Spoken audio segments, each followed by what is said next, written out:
നമസ്കാരം. ഞാൻ ലക്ഷ്മി കാണത്ത്. ഇന്ന് നമ്മളോടൊപ്പം ഉള്ളത് ഭാരതത്തിലെങ്ങും അറിയപ്പെടുന്ന former space scientist, mathematician, lawyer, psychotherapist, technocrat, ഒപ്പം ഒരു ആത്മീയ ആചാര്യൻ കൂടിയായിട്ടുള്ള ടി.പി. ശശികുമാർജിയാണ്. ബ്രഹ്മശ്രീ കെ.പി.സി. അനുജൻ ഭട്ടതിരിപ്പാടിന്റെയും ലോകപ്രശസ്തനായിട്ടുള്ള സ്വാമി രാമയുടെയും ശിഷ്യനായിട്ടുള്ള സ്ഥപതി കൂടിയിട്ടാണ് അദ്ദേഹം. സ്വാഗതം ടി.പി. ശശികുമാർജി. നമസ്കാരം ലക്ഷ്മി. ടി.പി.സി. നമ്മൾ ഇന്ന് ഭഗവത്ഗീത കഴിഞ്ഞ പ്രാവശ്യം 2-ാം അധ്യായം സാഖ്യയോഗം 45-ാമത്തെ ശ്ലോകത്തിലാണ് നിർത്തിയത്. 46-ാമത്തെ ശ്ലോകത്തിലേക്ക് കടക്കുന്നതിന് മുമ്പ് അങ്ങയുടെ ഒരു വിവരണത്തോടു കൂടി കടക്കാമെന്ന് പ്രതീക്ഷിക്കുന്നു. ഒന്ന് പറയാമോ? 44 നിർത്തിയത്. അല്ല, നമ്മള് 45-ാമത്തെ ശ്ലോകത്തിൽ നിർത്തി. ഈ 45 എടുത്തോ എന്ന് എനിക്ക് ഓർമ്മയില്ല. എല്ലാം കൂടെ ഒരുമിച്ച് ഇല്ലാന്ന് തോന്നുന്നു. അതെടുത്തില്ല. 44 നിർത്തിയതാണ് അല്ലേ? അപ്പൊ ശരി, 44 നിർത്തിയത്. 45 എടുക്കാണ്ടെന്നാണ് എന്റെ ഓർമ്മ. 45 തുടങ്ങാൻ അല്ലേ? അപ്പൊ ഇതുവരെ പറഞ്ഞത്, ഇതിനു മുമ്പ് വ്യാവസായിക ആത്മബുദ്ധി, വ്യാവസായാത്മിക ബുദ്ധിയാണ്. എങ്ങനെ പ്രാക്ടിക്കൽ ആയിട്ടുള്ള നോളജുകൾ, അതിനെക്കുറിച്ചുള്ളൊരു ചിന്തയായിരുന്നു ഉണ്ടായിരുന്നത്. അതിനുള്ള ചിന്ത എന്ന് പറഞ്ഞാൽ, ഈ പ്രാക്ടിക്കലായിട്ട് മനുഷ്യന് ഉപയോഗിക്കുന്ന കാര്യങ്ങളൊക്കെ പറഞ്ഞാലേ അതിന് നമ്മുടെ ധർമ്മം പറയുന്ന സമയത്ത് ഒരിക്കലും പ്രാക്ടിക്കൽ ആയിട്ടുള്ള കാര്യങ്ങൾക്ക് എതിരല്ല. എന്നുവെച്ചാൽ മെറ്റീരിയലിസ്റ്റിക് ആവണ്ട എന്ന് എവിടെയും പറഞ്ഞിട്ടില്ല. ഉദാഹരണത്തിന് നമ്മൾ പറയുമ്പോൾ ഭഗവത്ഗീതയായാലും ഏത് വേദ ഉപനിഷത്തുകളായാലും നമ്മൾ അതിന്റെ ഒറിജിനിലേക്ക് കടക്കുമ്പോൾ ഓർക്കേണ്ട വ്യക്തി എന്ന് പറയുന്നത് ഭാഷ്യകാരൻ തന്നെയാണ്. ഭാഷ്യകാരനാണ് നമുക്കൊക്കെ പറഞ്ഞു തന്നിട്ടുള്ളത്, ശങ്കരനാണ്. അപ്പോ ശങ്കരന്റെ വ്യാഖ്യാനങ്ങളിലൊക്കെ ഉള്ളിലേക്ക് കൂടി നോക്കിക്കഴിഞ്ഞാൽ നമുക്ക് അഷ്ടാംഗയോഗത്തിന്റെ പ്രാധാന്യം, കാരണം അത് കർമ്മമായാലും ജ്ഞാനമായാലും ഭക്തിയായാലും ഇതിനകത്തൊക്കെ ഉള്ളത് അഷ്ടാംഗയോഗത്തിൽ നിന്ന് അവസാനിക്കുന്നതും തുടങ്ങുന്നതൊക്കെയാണ് നമുക്ക് കാണാൻ പറ്റുക. അപ്പൊ മനസ്സിന്റെ പുറത്തേക്ക് കാണുന്ന സ്വഭാവം എന്ന് പറയുന്നത് എവിടെ നിന്ന് തുടങ്ങണം, ഏതാണ് സ്മൃതി, എന്താണ് അതിന്റെ ഉദ്ദേശം. അഷ്ടാംഗയോഗത്തിനും ഒരു ഉദ്ദേശം ഉണ്ടാവും. അപ്പൊ മനസ്സിന്റെ സുഖ ദുഃഖങ്ങള് നമ്മൾ വ്യത്യസ്തമായി അതിന്റെ കുഴപ്പങ്ങളും അതിന്റെ വ്യതിയാനങ്ങളും അതിനെ നിയന്ത്രിച്ച് എങ്ങനെയൊക്കെ നിത്യമായ സ്നേഹത്തെ നമുക്ക് എത്താൻ സാധിക്കും, ആന്തരികമായ സമത്വം എങ്ങനെ നിലനിർത്താം, അതില് ഏത് സ്വഭാവങ്ങൾക്ക് എന്തൊക്കെയാണ് പ്രശ്നങ്ങൾ ഉണ്ടാവുക. അല്ലെങ്കിൽ പുറത്തേക്കുള്ള സ്വഭാവം എന്ന് പറഞ്ഞാൽ ഉള്ളിലാണ്, അത് ക്യാരക്ടറാണ്. പുറത്തേക്കുള്ള സ്വഭാവമാണ് ബിഹേവിയർ. അത് മനസ്സിന്റെ ചിന്തകളും വികാരങ്ങളും ആഗ്രഹങ്ങളും ഒക്കെ സൂചിപ്പിക്കുന്നതായിട്ട് മാറിപ്പോകും. അത് ഇന്ദ്രിയങ്ങൾക്ക് വല്ലാതെ കടപ്പെട്ടിരിക്കുന്നു. കാരണം ഇന്ദ്രിയങ്ങളാണ് ഇൻപുട്സ് കൊടുക്കുന്നത്. സ്വാഭാവികമായിട്ടുള്ള ഭാവത്തിൽ നിൽക്കാൻ സാധിക്കില്ല. കാരണം സത്സംഗം, അതുകൊണ്ടാണ് സത്സംഗത്തിന് പ്രാധാന്യം. നമുക്ക് ചുറ്റുമുള്ളത് വല്ലാതെ നമ്മളെ ഇൻഫ്ലുവൻസ് ചെയ്യും, അത് സത്സംഗമായാലും ദുത്സംഗമായാലും. അപ്പൊ ഇന്ദ്രിയങ്ങള് തുറന്നു വെച്ച് കാണുമ്പോൾ നമ്മുടെ പ്രവൃത്തികളെ നിയന്ത്രിക്കാൻ പറ്റാതെയാവും. അവിടെയാണ് ശ്രദ്ധ പോകുന്നതും. ആ ശ്രദ്ധ ഉണ്ടാക്കിയെടുക്കാൻ വേണ്ടിയിട്ടാണ് അഷ്ടാംഗയോഗം പറയുന്നത്. അപ്പൊ സത്സംഗത്തിന് വലിയ പ്രാധാന്യമുണ്ട്. അത് കുറെ കാലം പ്രാബല്യത്തിൽ വന്ന് മനസ്സ് പാകമായി പക്വമായി കുറെ നമ്മൾ റിപ്പീറ്റ് ചെയ്ത് ചെയ്യുമ്പോൾ, അഭ്യാസം ചെയ്തുകൊണ്ടിരിക്കുമ്പോൾ ആത്മാവിന്റെ ഉള്ളിലേക്ക് മനസ്സിനെ കൊണ്ടുപോകാനുള്ള, ഒരു സത്യം കണ്ടെത്താനുള്ള, അന്തിമമായ ലക്ഷ്യം എത്താനുള്ള ഒരു കഴിവ് നമുക്ക് ഉണ്ടാക്കിയെടുക്കലാണ് ആത്മീയ മാർഗങ്ങളുടെ ലക്ഷ്യമായിട്ട് ഭാഷ്യകാരൻ എപ്പോഴും പറയാറുള്ളത്. അതുകൊണ്ടാണ് മനസ്സിനും ആത്മാവിനും ബുദ്ധിക്കും ഉന്നതമായ ഒരു ലക്ഷ്യം, ആത്മാവിന്റെ സത്യമായ ഒരു പ്രകൃതി അത് കണ്ടെത്തുക, അത് മനസ്സിലാക്കുക. അതിന് എത്രത്തോളം നമുക്ക് ഉള്ളിലേക്ക് പോകാൻ പറ്റും, ആ ആത്മാവിഷ്കാരം സാധ്യമാണോ, അല്ല മാനസികമായിട്ടുള്ള ടർബുലൻസിൽ നമ്മൾ പെട്ടുപോകുമോ, കർമ്മം ചെയ്യുമ്പോൾ എന്താണ് ലക്ഷ്യം വേണ്ടത്, ഞാൻ ചെയ്യുന്ന കർമ്മങ്ങൾ ആർക്ക് എവിടെ എന്തിനു വേണ്ടി ഉപകാരപ്രദമാകുന്നു, അതിനനുസരിച്ച് നമ്മുടെ ഗുണങ്ങളും ഗണങ്ങളും ഒക്കെ തരംതിരിക്കാൻ പറ്റും. അപ്പൊ മനസ്സിന് സമാധാനം വേണ്ടത്, മനസ്സിന് ശാന്തമായിരിക്കുകയാണ് വേണ്ടത്. അപ്പോൾ ഏറ്റവും നല്ല മാർഗം എന്ന് പറയുന്നത് പ്രവൃത്തിയിൽ ഏർപ്പെടുകയാണ്. അതുകൊണ്ടാണ് ഭഗവാൻ കൃഷ്ണൻ കർമ്മത്തിന് പ്രാധാന്യം കൊടുത്തിരിക്കുന്നത്. മനസ്സിന് കോൺസെൻട്രേഷൻ കണ്ണടച്ചിട്ട് ഗുഹയിൽ പോയിരിക്കുമ്പോഴല്ല. കാരണം നമ്മളൊക്കെ ഗൃഹസ്ഥാശ്രമികളാണ്. ഗൃഹസ്ഥാശ്രമിക്ക് കർമ്മമാണ് പറഞ്ഞിട്ടുള്ളത്. അതിനു മുമ്പ് ജ്ഞാനമുണ്ടായാൽ കർമ്മത്തിന് കുറച്ചും കൂടി പ്യൂരിഫിക്കേഷൻ വരും. അതുകൊണ്ടാണ് ബ്രഹ്മചര്യം കഴിഞ്ഞിട്ട് ഗൃഹസ്ഥാശ്രമം പറഞ്ഞിരിക്കുന്നത്. അറിവ് വേണം, പക്ഷെ അറിവ് കർമ്മത്തിലേക്ക് നയിക്കുന്നതാവണം. അപ്പൊ അതുകൊണ്ട് അത് മെറ്റീരിയലിസ്റ്റിക് ആണ്. അതാണ് നമ്മൾ പറഞ്ഞു തുടങ്ങിയത്. അപ്പോൾ വ്യത്യസ്തമായ മനുഷ്യന്റെ സാഹചര്യങ്ങൾ അനുസരിച്ച്, പ്രവർത്തനങ്ങൾ അനുസരിച്ചിട്ട്, നിരീക്ഷണങ്ങൾ അനുസരിച്ചിട്ട് വ്യത്യസ്തമായ കാഴ്ചകൾ ചുറ്റും കാണുന്നത് കൂടാതെ കുറേ ദൂരത്തേക്ക് കാണാൻ പറ്റുന്ന ഒരു ദാർശനികമായ സങ്കല്പത്തിലേക്ക് ഇങ്ങനെയൊക്കെ പോയാൽ പോരാ, ഇനി ഇതിൽ നിന്നും അടുത്ത ലെവലിലേക്ക് പോകണം. അപ്പോൾ കുടുംബമായി ഇരുന്നാൽ പോരാ, അത് കഴിഞ്ഞിട്ടുള്ള ആശ്രമങ്ങളിലേക്ക് ഞാൻ എത്തണമെങ്കിൽ ഇനി സമാധാനപരമായ ആത്മീയപരമായ ഒരു ജീവിതം ഉണ്ടാക്കാൻ അതിന്റെ ആധാരം, തുടക്കം എവിടെയാണ് ഞാൻ ഉണ്ടാക്കേണ്ടത്, അതിന്റെ വഴി എന്താണ്, അത് എത്രത്തോളം ശാന്തമാക്കാൻ എനിക്ക് സാധിക്കും, അതാണ് കർമ്മയോഗത്തിന്റെ അന്തിമ ലക്ഷ്യം. കർമ്മയോഗമല്ല ലക്ഷ്യം.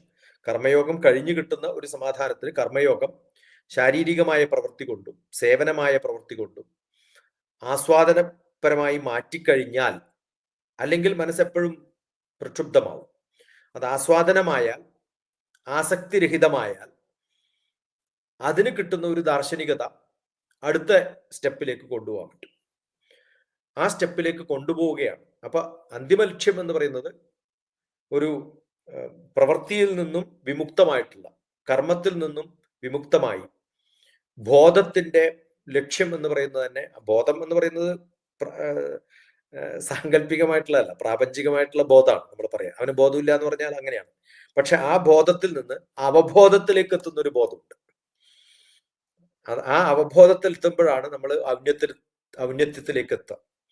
ആ അവബോധം ഉണ്ടാക്കിയെടുക്കലാണ് ഈ ഭഗവത്ഗീതയുടേതായാലും യോഗ വാസിഷ്ഠ. കാരണം എല്ലാ വേദങ്ങളുടെയും ഉപനിഷത്തുകളുടെയും സാരമായിട്ടുള്ള ഭഗവത്ഗീതയിൽ മറിച്ചൊന്ന് പറയാൻ ഒരു മാർഗമില്ല. അപ്പൊ നമ്മുടെ അന്വേഷണം എന്ന് പറയുന്നത് സുഖം എവിടെയാ കിട്ടുക, ദുഃഖം എവിടെയാ കിട്ടുക എന്ന് മാത്രമല്ല. ഇപ്പൊ തൽക്കാലം സുഖവും ദുഃഖവും എന്തെങ്കിലും ആയാലും കുഴപ്പമില്ല. ഇത് കഴിഞ്ഞിട്ടുള്ള ഒരു അവസ്ഥ വരുമ്പോഴത്തേക്കും സ്വതന്ത്രമായ മനസ്സും ദുഃഖമില്ലാത്ത ഒരു ജീവകാരുണ്യങ്ങളൊക്കെ ചെയ്ത് അതിൽ നിന്ന് സംതൃപ്തി അടങ്ങുന്ന ഒരവസ്ഥ, അത് വളരെ സംതൃപ്തി തന്നെയാണ്. തൃപ്തി മാത്രം ഉണ്ടായിട്ട് കാര്യമില്ല, സംതൃപ്തി എത്തണം. അങ്ങനെ സമാധാനവും ഭയരഹിതവും ഒക്കെ കിട്ടുമ്പോഴാണ് അന്തിമമായ ഒരു ലാഭം ജീവിതം കൊണ്ടുണ്ടാവുന്നത്. അത് കർമ്മത്തിന്റെ പ്രവൃത്തി ശ്രദ്ധ പുലർത്തി ചെയ്യുമ്പോൾ മാത്രമേ ഉണ്ടാവുള്ളൂ. ശ്രദ്ധ ചേർന്നുണ്ടാവണം അതിൻ്റെ കൂടെ, അതിൽ ഭക്തി ഉണ്ടാവണം. അമിതമായ സെൽഫി എന്ന് പറയുന്ന ആ ഒരു ആഗ്രഹത്തിൽ നിന്നും സർവീസ് എന്ന് പറയുന്ന ഒരു ആഗ്രഹത്തിലേക്ക് നമുക്ക് എത്തിയാൽ നമുക്ക് മുക്തി നേടാൻ പറ്റും എന്നുള്ളതാണ്. അപ്പം അത് നമ്മുടെ അതാണ് ഇത്രയും പറഞ്ഞ കണക്ട് ചെയ്തിട്ടുള്ളത് പ്രാവർത്തികമായിട്ടുള്ള വ്യാവസായിക ബുദ്ധിയാണ്. പക്ഷെ അതിൽ നിന്ന് അടുത്ത് കടക്കാൻ പോകുന്നത് നിങ്ങളുടെ, അത് മോശം എന്നല്ല, അത് വേണം. പക്ഷെ അടുത്ത സ്റ്റെപ്പിലേക്ക് കടക്കുന്നത് നിങ്ങളുടെ ഭാവം അനുസരിച്ചിട്ടാണ് ഇരിക്കുക. അത് 3 വിഷയങ്ങളിലുള്ള നമ്മുടെ ആഗ്രഹങ്ങൾ അനുസരിച്ച് ത്രൈഗുണ്യ വിഷയാവേദ എന്ന് പറഞ്ഞിട്ടാണ് അടുത്ത ശ്ലോകം തുടങ്ങുന്നത്. അപ്പൊ അത് ചൊല്ലിയാൽ 45, 46, 47 ഒക്കെ ആകുമ്പോഴത്തേക്കും നമ്മൾ ഏകദേശം വിമുക്തി നേടും എന്നാണ്. ഭഗവത്ഗീത 2-ാം അധ്യായം സാഖ്യയോഗത്തിലെ 45-ാമത്തെ ശ്ലോകമാണ് ഭഗവാൻ പറയുന്നത്. ത്രൈഗുണ്യ വിഷയാ വേദ നിസ്ത്രൈഗുണ്യാ ഭവാർജുന നിർദ്വന്ദ്വോ നിത്യസത്വസ്ഥോ നിർയോഗക്ഷേമ ആത്മവാൻ. നിർദ്വന്ദ്വോ, ആ ദ്വന്ദ്വങ്ങൾ ഉണ്ടാവാൻ പാടില്ല, കൺഫ്യൂഷൻ ഉണ്ടാവാൻ പാടില്ല. 2 ചോദ്യങ്ങളൊന്നുമില്ല, നമുക്ക് ഒറ്റ ഉത്തരവേ ഉള്ളൂ. നിത്യ സത്വസ്ഥോ എന്നാണ്. നേരത്തെ ഞാൻ പറഞ്ഞല്ലോ, പെർമനൻസിയാണ് ആവശ്യം, ടെമ്പററി അല്ല നമുക്ക് അവിടെ വേണ്ടത്. അങ്ങനെ അത് നിസ്ത്രൈഗുണ്യ ഭവഹ, 3 ഗുണങ്ങളിൽ നിന്നും അതീതനായിട്ട് ചിന്തിക്കാൻ. കാരണം പ്രായോഗികമായിട്ടുള്ള, ഞാൻ പറഞ്ഞല്ലോ, മാനസികമായിട്ടുള്ള ചിന്തകൾ വരുമ്പോഴേ ഈ ഗുണങ്ങളൊക്കെ ഉണ്ടാവുള്ളൂ. അത് കടന്നു വരുമ്പോൾ ഈ ഗുണങ്ങളൊക്കെ പോയി ആത്മാവിന് സ്വരൂപമില്ലാത്ത നിർഗുണമായിട്ടുള്ള ആത്മാവിലേക്ക് എത്താനുള്ള ഒരു മാർഗമാണ് ഇതൊക്കെ.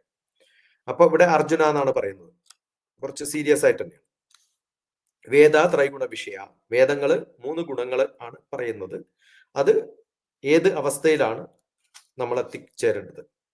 ദ്വന്ദ്വം എന്ന് പറയുന്നത് സുഖവും ദുഃഖവുമാണ്. ആ സുഖവും ദുഃഖവും നിർദ്വന്ദ്വ, ആ രണ്ട് സുഖവും ദുഃഖവും എന്ന രണ്ട് അവസ്ഥ ഇല്ലാതിരിക്കും. നമുക്ക് സുഖം എന്ന പെർമനന്റ് അവസ്ഥയിലേക്ക് എത്തുക എന്നുള്ളതാണ് ലക്ഷ്യം.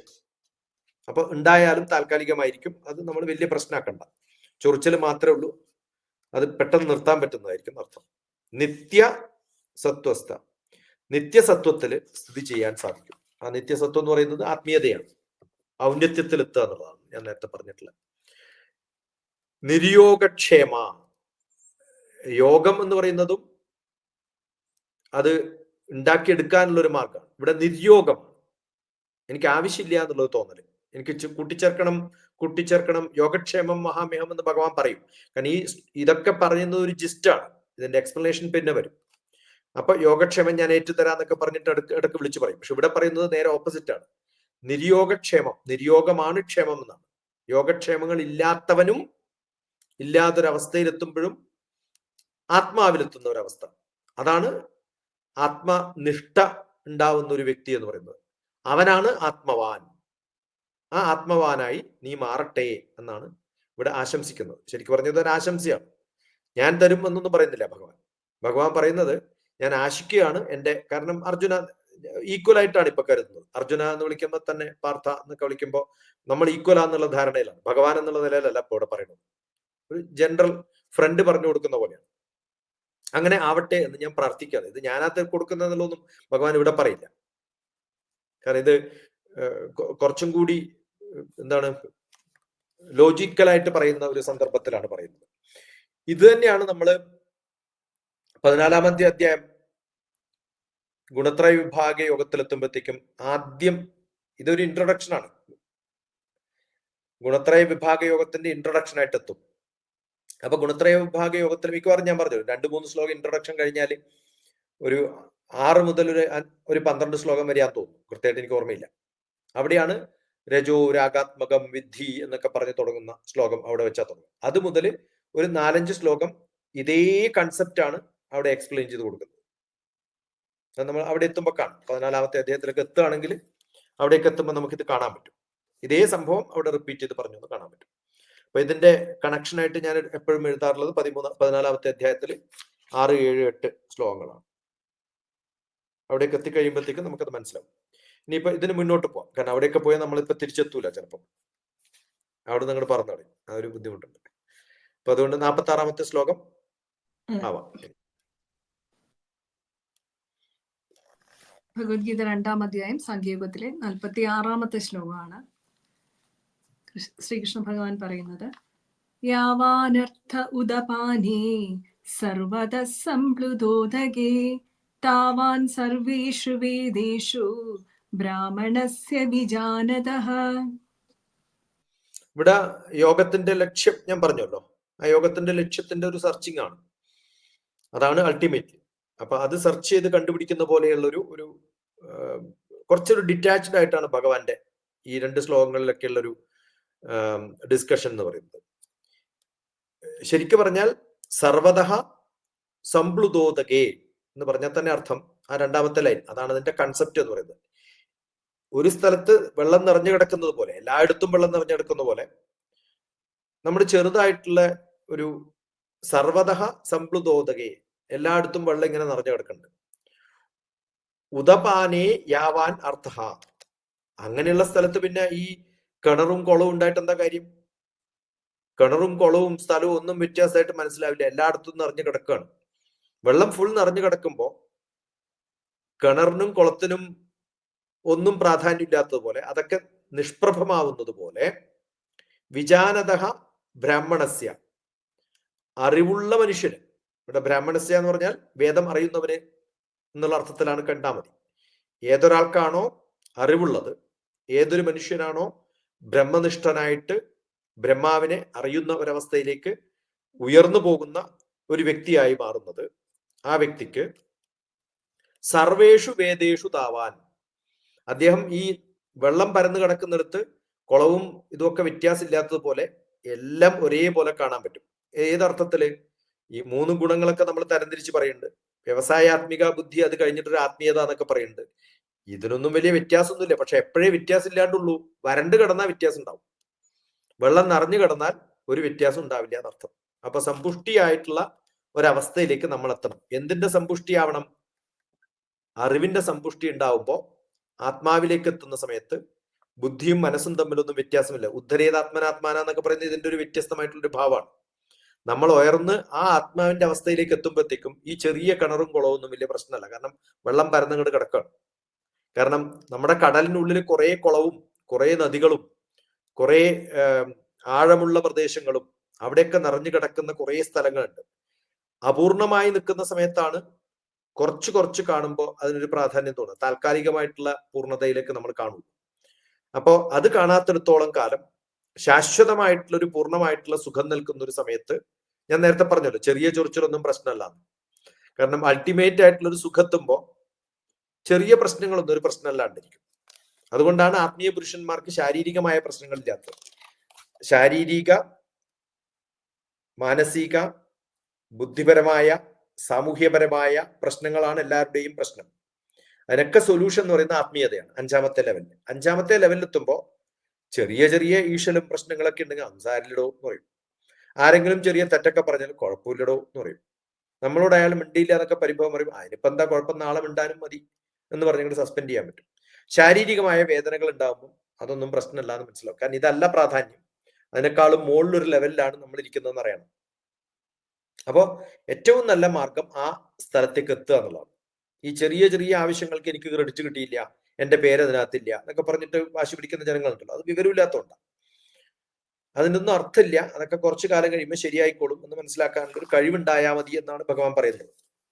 അതാണ് അടുത്ത ശ്ലോകമാണ് ഏറ്റവും ഇമ്പോർട്ടന്റ് എന്ന് എല്ലാവരും പറയാറുണ്ട് ഭഗവത്ഗീതയിൽ. അതിനേക്കുള്ളൊരു കുളത്ത് വെച്ചതാണ്. ചെറിയ ചെറിയ പ്രശ്നങ്ങളൊക്കെ ഉണ്ടായാലും പ്രശ്നമാക്കണ്ട എന്നർത്ഥം. അതാണ് അടുത്തത്. അത് മുൻകൂട്ടി തന്നെ TPSG അത് നമുക്കൊരു പ്രിപ്പറേഷൻ ഉണ്ടാക്കി തന്നു. അല്ല, അത് ഞാനല്ല, ഭഗവാൻ ഉണ്ടാക്കി തരുന്നതാണ്. അല്ല, ഈ ഒരു ശ്ലോകത്തിലോട്ട് പോകുന്നതിന് മുമ്പ് മനസ്സിലാകുന്നുണ്ട് എന്തൊക്കെയാണ് ഉദ്ദേശിക്കുന്നത് എന്നുള്ളത് ഒരുവിധം നമുക്ക് മനസ്സിലാക്കി തന്നു. അല്ല, അതാ കണ്ടന്റ് ഒരു 4-5 ശ്ലോകം വരുമ്പോ അത് ഇന്നതാണ് അതിന്റെ ഒരു സ്ട്രക്ചർ നമുക്ക് അറിയുമ്പോ ശങ്കരൻ പറഞ്ഞതൊക്കെ പറയാൻ അതാണ് കാരണം. അത് പറഞ്ഞിട്ട് ഇത് പറയുകയാണെങ്കിൽ എനിക്ക് എളുപ്പമാണ്. അത് പറയാതെ ഇത് പറയുമ്പോ അത് ഓരോ സ്ഥലത്തും പറയേണ്ടി വരും. എപ്പോഴും അബ്സ്ട്രാക്റ്റും സിനോപ്സിസും ഇൻട്രൊഡക്ഷനും ക്ലീൻ ആയാലേ പിന്നെ കണ്ടന്റും മെത്തഡോളജിയും ഒക്കെ എളുപ്പമെന്ന് പറയും. കുറച്ചുകൂടെ എളുപ്പമാണ്. സ്ട്രക്ചറൽ ആയിട്ടാണ് പഠിപ്പിക്കുന്നത്. വളരെ ഒരു പഠിക്കേണ്ടത്. അടുത്തത് ഭഗവത്ഗീത 2ാം അധ്യായം സാഖ്യയോഗത്തിലെ 47ാമത്തെ ശ്ലോകം. വളരെ പ്രധാനപ്പെട്ടതായിട്ട് ഭഗവത്ഗീതയിൽ കരുതുന്ന ഒരു ശ്ലോകം കൂടിയിട്ടാണ്. ഭഗവാൻ പറയുന്നു, കർമ്മണ്യേവാധികാരസ്തേ മാ ഫലേഷു കഥാചന മാ കർമ്മഫലഹേതുർഭൂർ മാ ദേ സംഗോസ്ത്വ കർമ്മണി. ഇത് തന്നെയാണ് സർവധർമാൻ പരിത്യജ്യ മാമേകം ശരണം വ്രജ അഹം ത്വാ സർവപാപേഭ്യോ മോക്ഷയിഷ്യാമി മാ ശുച. ഇവിടെ ഗുണാണ് പറഞ്ഞിരിക്കുന്നത്. നിങ്ങൾക്ക് കിട്ടുന്ന കാശ് കൂലിയായിട്ട് മേടിക്കാൻ നീ നിൽക്കണ്ട എന്നാണ് ഇവിടെ പറയുന്നത്. 66 പറയുന്നതോ, ഇനി നീ വല്ല പാപവും ചെയ്തിട്ടുണ്ടെങ്കിൽ ആ പാപവും നീ ഏറ്റെടുക്കണ്ട, ഞാൻ ഏറ്റെടുത്തോളാം. രണ്ടും നോക്കണേ. ഈ 2 ശ്ലോകവും കൂടെ വായിക്കുമ്പോഴേ ഭഗവത്ഗീതയുടെ കണ്ടന്റ് പൂർണ്ണമായിട്ട് തീരുള്ളൂ. ഞാൻ പറഞ്ഞല്ലോ, മാ ശുച എന്ന് പറയുന്ന 66ാമത്തെ ശ്ലോകം. എന്തുകൊണ്ടാണ് ഈ ശ്ലോകം പ്രാധാന്യമുള്ളത്? തുടങ്ങുമ്പോൾ അശോച്യാനന്യശോചസ്ത്വം, നമ്മുടെ ദുഃഖം ഉണ്ടാകുന്നത് ഞാൻ പറഞ്ഞു, എനിക്ക് പ്രമോഷൻ കിട്ടിയില്ല, എന്റെ പേര് നോട്ടീസിൽ ഇട്ടിട്ടില്ല, എന്നെ ക്ഷണിച്ചിട്ടില്ല, ഇങ്ങനെയൊക്കെ പറയുന്ന മണ്ടന്മാരുണ്ടല്ലോ. ആ മണ്ടന്മാരോട് പറയാനുള്ളത് തന്നെയാണ് ഭഗവാൻ, നിന്നെ ക്ഷണിക്കേണ്ട കാര്യമൊന്നുമില്ല. സീറ്റ് കിട്ടിയിട്ടില്ല, എനിക്ക് സീറ്റ് കിട്ടിയിട്ടില്ല, എന്നെ അവിടെ ഇരുത്തിയില്ല എന്നൊക്കെ പറഞ്ഞിട്ടാണല്ലോ ഇപ്പോഴത്തെ വിവാദങ്ങൾ നടക്കുന്നത്. ഇതൊന്നും പറയുന്ന ഒരാൾക്ക് ഈ ഭഗവത്ഗീത പഠിച്ചിട്ടില്ല, മനസ്സിലായിട്ടില്ല എന്നാണ് കുഴപ്പം. അതായത് എന്റെ അമ്മ മരിച്ചപ്പം വിളിച്ചില്ല, കണ്ടില്ല, ഉം. അങ്ങനെയൊക്കെയുള്ള പരാതികൾ നമ്മളിപ്പോ കേൾക്കുന്നുണ്ട്, വിവാദങ്ങളായിട്ടുള്ള. അവിടെയൊക്കെ അല്ല, വളരെ അതിപ്പോ അപ്രസക്തമാണ്. എന്റെ അമ്മ മരിച്ചപ്പോ ആരൊക്കെയാ വന്നത് ഞാൻ എണ്ണെടുക്കാറൊന്നുമില്ലല്ലോ. അറ്റൻഡൻസ് നോക്കിയിട്ട് അത് നോക്കിയിട്ട് ആൾക്കാരൊക്കെ വരുന്നതിന്റെ എണ്ണം എടുക്കാനാണോ എന്റെ പണി? അപ്പൊ വന്നില്ല എന്നുള്ളത് എനിക്ക് അറിയണ്ട, വന്നോ ഇല്ലയോ എന്ന് എനിക്ക് അറിയില്ല എന്ന് വെച്ചാൽ പോരെ. അതാണ് ഇവിടെ പറയുന്നത്. അതൊക്കെ നോക്കാൻ ഭഗവാൻ ഇങ്ങോട്ട് ഏൽപ്പിക്കാം. നമ്മുടെ കാവൽക്കാരനാണ്. നമ്മുടെ പണി നോക്കാൻ എല്ലാം കൃത്യമായിട്ട് അങ്ങോട്ട് സറണ്ടർ ചെയ്ത് കൊടുത്തു കഴിഞ്ഞാൽ, അതല്ലേ പറയുന്നത്, സർവധർമാൻ പരിത്യജ, നീ എല്ലാ പണിയും വിട്ടേക്ക്. ആരൊക്കെയാണ് വന്നത്, ആരൊക്കെയാ പോയത്, ആർക്കൊക്കെയാ സീറ്റ് കിട്ടിയത്, ആർക്ക് കിട്ടിയിട്ടില്ല, ആരെയൊക്കെ ഷോൾ അണിയിപ്പിച്ചു, ആരൊക്കെ ഇതൊന്നും നോക്കണ്ട, നീ ഞാൻ നോക്കിക്കോളാം. മാമേകം ശരണം പറഞ്ഞ എല്ലാം ഞാൻ ചെയ്തോളാം. അഹം ത്വാ സർവ പാപേഭ്യോ മോക്ഷയിഷ്യാമി. ഇനി നീ ചെയ്യാത്തത് കൊണ്ട് നിനക്ക് വല്ല ഗുണവും കിട്ടിയിട്ടില്ല, മറ്റുള്ളവർ ചെയ്യാത്തതുകൊണ്ട് അവനൊരു കുറ്റം, അതും ഞാൻ ഏറ്റെടുത്തു. ചെയ്ത ആളുടെ ഗുണം ഏറ്റെടുക്കുന്നതാണല്ലോ ഇവിടെ പറയുന്നത്. അപ്പൊ ഇത് മാത്രമായിട്ട് വായിക്കരുത്. പലരുടെയും കുഴപ്പം എന്താ വെച്ചാൽ ഭഗവത്ഗീത വായിക്കുമ്പോൾ 2:47 വായിക്കുമ്പോൾ അത് മാത്രമേ വായിക്കുള്ളൂ. എന്നിട്ട് അത് ഇല്ല എന്ന് പറഞ്ഞു. ഭഗവാൻ തിരിച്ചും പറഞ്ഞിട്ടുണ്ടെന്ന് മനസ്സിലാവണം. ഇത് രണ്ടും കൂടി വായിക്കണം എപ്പോഴും. അങ്ങനെ കൂട്ടി വായിക്കുമ്പോഴാണ് നമുക്ക് മനസ്സിലാവുക, കർമ്മണ്യേവ അധികാരസ്ഥേ മാ ഫലേഷു കഥാചന. നീ അതിന്റെ ഗുണവും നോക്കണ്ട, അതിന് വല്ല കൂലി കിട്ടുകയാണെങ്കിൽ അത് നോക്കണ്ട. അങ്ങനെയല്ല പറഞ്ഞിരിക്കണം കേട്ടോ. ഇനിയും കുറച്ചും കൂടെ എക്സ്പ്ലെയിൻ ചെയ്യുമ്പോൾ മനസ്സിലാവും. അതിന്റെ കംപ്ലീറ്റ് ഫലം എന്ന് വെച്ചാൽ, ഞാനൊരു വാഴ നടുകയാണ്. ഞാനത് പണിയെടുത്തിട്ട് വാഴ നട്ട്, കുഴിയെ കുത്തിട്ട് വാഴ നട്ടു. വാഴ ഞാൻ കാശ് കൊടുത്ത് മേടിച്ചാണ്, പണിയെടുത്തത് ഞാനാണ്, അല്ലെങ്കിൽ പണിക്ക് കൂലി കൊടുത്തത് ഞാനാണ്. ഇതൊക്കെ വാഴ വളരുമ്പോഴൊക്കെ വെള്ളമൊഴിക്കുന്നത് ഞാനാണ്. അതിനെ പ്രൊട്ടക്ട് ചെയ്തിട്ട് ആരും കട്ടുകൊണ്ടുപോവാതെയും ഒക്കെ ചെയിനൊക്കെ ഇട്ടിട്ട് കെട്ടൊക്കെ ചെയ്യാം നമുക്ക് വാഴ. അങ്ങനെയൊക്കെ ഇട്ട് അതിന്റെ വളർന്ന് വലുതായിട്ട് ഇങ്ങനെ നോക്കി നിൽക്കുകയാണ്. പക്ഷെ ഫലം തന്നില്ല. എന്ത് ചെയ്യാൻ പറ്റും? ആരെ കുറ്റം പറയാൻ പറ്റും? ഈ കന്ന് തന്ന ആള് അത് നോക്കിയിട്ട് എണ്ണീട്ട് കന്ന് കിട്ടാത്ത സാധനമല്ലോ എനിക്ക് വിറ്റത്, അവനെ കുറ്റം പറയാൻ പറ്റില്ല. ഇനി വളം കുറവാണെന്ന് പറഞ്ഞിട്ട് വളം കച്ചവടക്കാരനെ പറയാൻ പറ്റും, ഞാനാണ് അതിനൊക്കെ റെസ്പോൺസിബിൾ. അപ്പൊ ഞാൻ ചെയ്യുന്ന ഫലങ്ങൾ കിട്ടിയില്ല എന്ന് പറഞ്ഞാൽ അതാണ് അതിനർത്ഥം. ആ ഫലം തരണോ വേണ്ടോ എന്ന് ഞാനാ തീരുമാനിക്കാം. അപ്പൊ എപ്പോഴാണ് എന്റെ ആസ്വാദനം? കർമ്മത്തിലാണ് എന്റെ പ്രാധാന്യം എന്ന് വിചാരിക്കുക. ഞാൻ ആ വാഴക്കന്ന് മേടിക്കുന്ന സമയത്ത് എനിക്കൊരു സന്തോഷം ഉണ്ടായിട്ടുണ്ടാവും. അതിന് കൃഷി ചെയ്യുന്ന സമയത്ത് എനിക്കൊരു സന്തോഷം ഉണ്ടായിട്ടുണ്ട്. അതിന് വെള്ളമൊഴിക്കുമ്പോൾ ഞാൻ സന്തോഷിച്ചിട്ടുണ്ടെന്ന് വിചാരിക്കാം. ഇതൊക്കെ അതിന്റെ ഫലങ്ങളായിട്ട് കൂട്ടിയാൽ മതി. ഇത് കഴിഞ്ഞിട്ട് അതിന്റെ പഴം തിന്നുമ്പോൾ ഞാൻ തന്നെ ആസ്വദിക്കണം എന്ന് പറയാൻ പറ്റുമോ? ഇനി കൊലച്ചു, വാഴയൊക്കെ കൊലച്ച് കൃത്യമായിട്ട് വന്നു, ആ സമയത്ത് അണ്ണാർക്കണ്ണം വന്ന് കൊത്തിക്കൊണ്ടുപോയി, അല്ലെങ്കിൽ കുരങ്ങന്മാര് വന്നിട്ട് കൊണ്ടുപോയി, അതല്ലെങ്കിൽ ആരോ മോഷ്ടിച്ചു കൊണ്ടുപോയി വിചാരിക്കാം. അതിന്റെ ഫലം കിട്ടിയില്ല എനിക്ക് എന്ന് വിചാരിച്ചിട്ട് എനിക്ക് സങ്കടപ്പെടേണ്ട കാര്യമൊന്നുമില്ല. ആർക്കോ കിട്ടിയല്ലോ, ഇല്ലേ? ഫലം പക്ഷികൾക്ക് കിട്ടിയാലും മതി, മൃഗങ്ങൾക്ക് കിട്ടിയാലും മതി, ബാക്കി മനുഷ്യന്മാർക്ക് കിട്ടിയാലും മതി. അതെനിക്ക് തന്നെ വേണം എന്നുള്ള സ്വാർത്ഥതയിൽ നിന്ന് മുക്തി നേടാനാണ് കഴിഞ്ഞ 2 ശ്ലോകങ്ങളിൽ നമ്മളെ പഠിപ്പിച്ചു വിട്ടത്. അപ്പൊ ഇത് മാത്രം ചൊല്ലിയിട്ട് കാര്യമില്ല. ഇത് മാത്രം കോട്ട് ചെയ്തിട്ട് ഭഗവാൻ കൃഷ്ണൻ അങ്ങനെ പറഞ്ഞിട്ട് കൂലി മേടിക്കണ്ടെന്ന് അങ്ങനെയല്ല പറഞ്ഞിരിക്കുന്നത്. കൂലി മേടിക്കേണ്ടതല്ല. ഓരോ കർമ്മം ചെയ്യുമ്പോൾ, ഞാൻ മക്കളെ വളർത്തുമ്പോ മക്കൾ വലുതായിട്ട് അവരെനിക്ക് അമേരിക്കയിൽ പോയിട്ട് ഗിഫ്റ്റ് കൊണ്ടുവരുമെന്ന് വിചാരിച്ചിട്ടല്ല ഞാൻ മക്കളെ വളർത്തുന്നത്.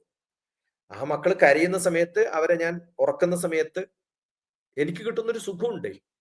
ആ ഉറക്കം മാറ്റാൻ നോക്കുന്നതല്ലല്ലോ നമ്മൾ ചെയ്യുന്നത്, ഉറക്കാൻ നോക്കുന്നൊരു ശ്രമം ഉണ്ടല്ലോ. ഉറങ്ങാതിരിക്കുന്ന സമയത്ത് ഞാൻ കൺസേൺ ആവുന്നത് എന്റെ ഭയം കൊണ്ടല്ല, ഉറങ്ങിയിട്ട് അവന് സുഖമാവുമ്പോൾ ചിരിക്കും, എഴുന്നേറ്റ് നിൽക്കുമ്പോൾ ചിരിക്കുമല്ലോ എന്നുള്ളൊരു ആ സന്തോഷം കൊണ്ടാണ്. അപ്പൊ കരയുന്ന സമയത്ത് ഞാൻ കഷ്ടപ്പെടുന്നത് ആ ചിരിക്കുന്ന സമയത്തുള്ള സന്തോഷം കിട്ടാൻ വേണ്ടിയിട്ടാണ്. ആ കർമ്മത്തിന്റെ ഫലം അവിടെ തന്നെ എനിക്ക് കിട്ടി. ഓരോ കർമ്മങ്ങളും ചെയ്യുമ്പോൾ അതിന്റെ ഫലം അപ്പൊ തന്നെ കിട്ടും എന്നാണ് ഇതിനർത്ഥം. അതല്ലാതെ ഫലം കാത്തു നിൽക്കുന്ന സമയത്ത്, വാഴ നടുമ്പുന്ന സമയത്ത് അതിന്റെ ഫലം പിന്നെയല്ല, ആ നടുന്ന സമയത്ത് തന്നെ നമുക്ക് കിട്ടി. അതുകൊണ്ട് ഏത് കർമ്മം ചെയ്യുന്ന സമയത്തും അതിന്റെ ഫലം പിന്നെ വരും എന്ന് വിചാരിച്ച് ആലോചിക്കേണ്ടെന്നേ പറഞ്ഞു. വളരെ വളരെ ഭംഗിയായിട്ടാണ് അത് പറഞ്ഞത്. കാരണം ഓരോ ആക്ഷനിലും നമ്മൾ സന്തോഷം കണ്ടെത്തിക്കൊണ്ട് പോവുകയാണെങ്കിൽ ഈ ഒരു പ്രശ്നം അവിടെ ഉദിക്കുന്നതേ ഇല്ല. നമ്മൾ കാത്തിരിക്കുന്ന ഒരു ഫലമേ വരുന്നു. അങ്ങനെയുള്ളതിനെ കർമ്മം എന്ന് പറയുള്ളൂ. കറക്റ്റ്. ദോശ ചുടുമ്പോ സന്തോഷത്തോടു കൂടി ദോശ ചുട്ടില്ലെങ്കിൽ കർമ്മല്ല.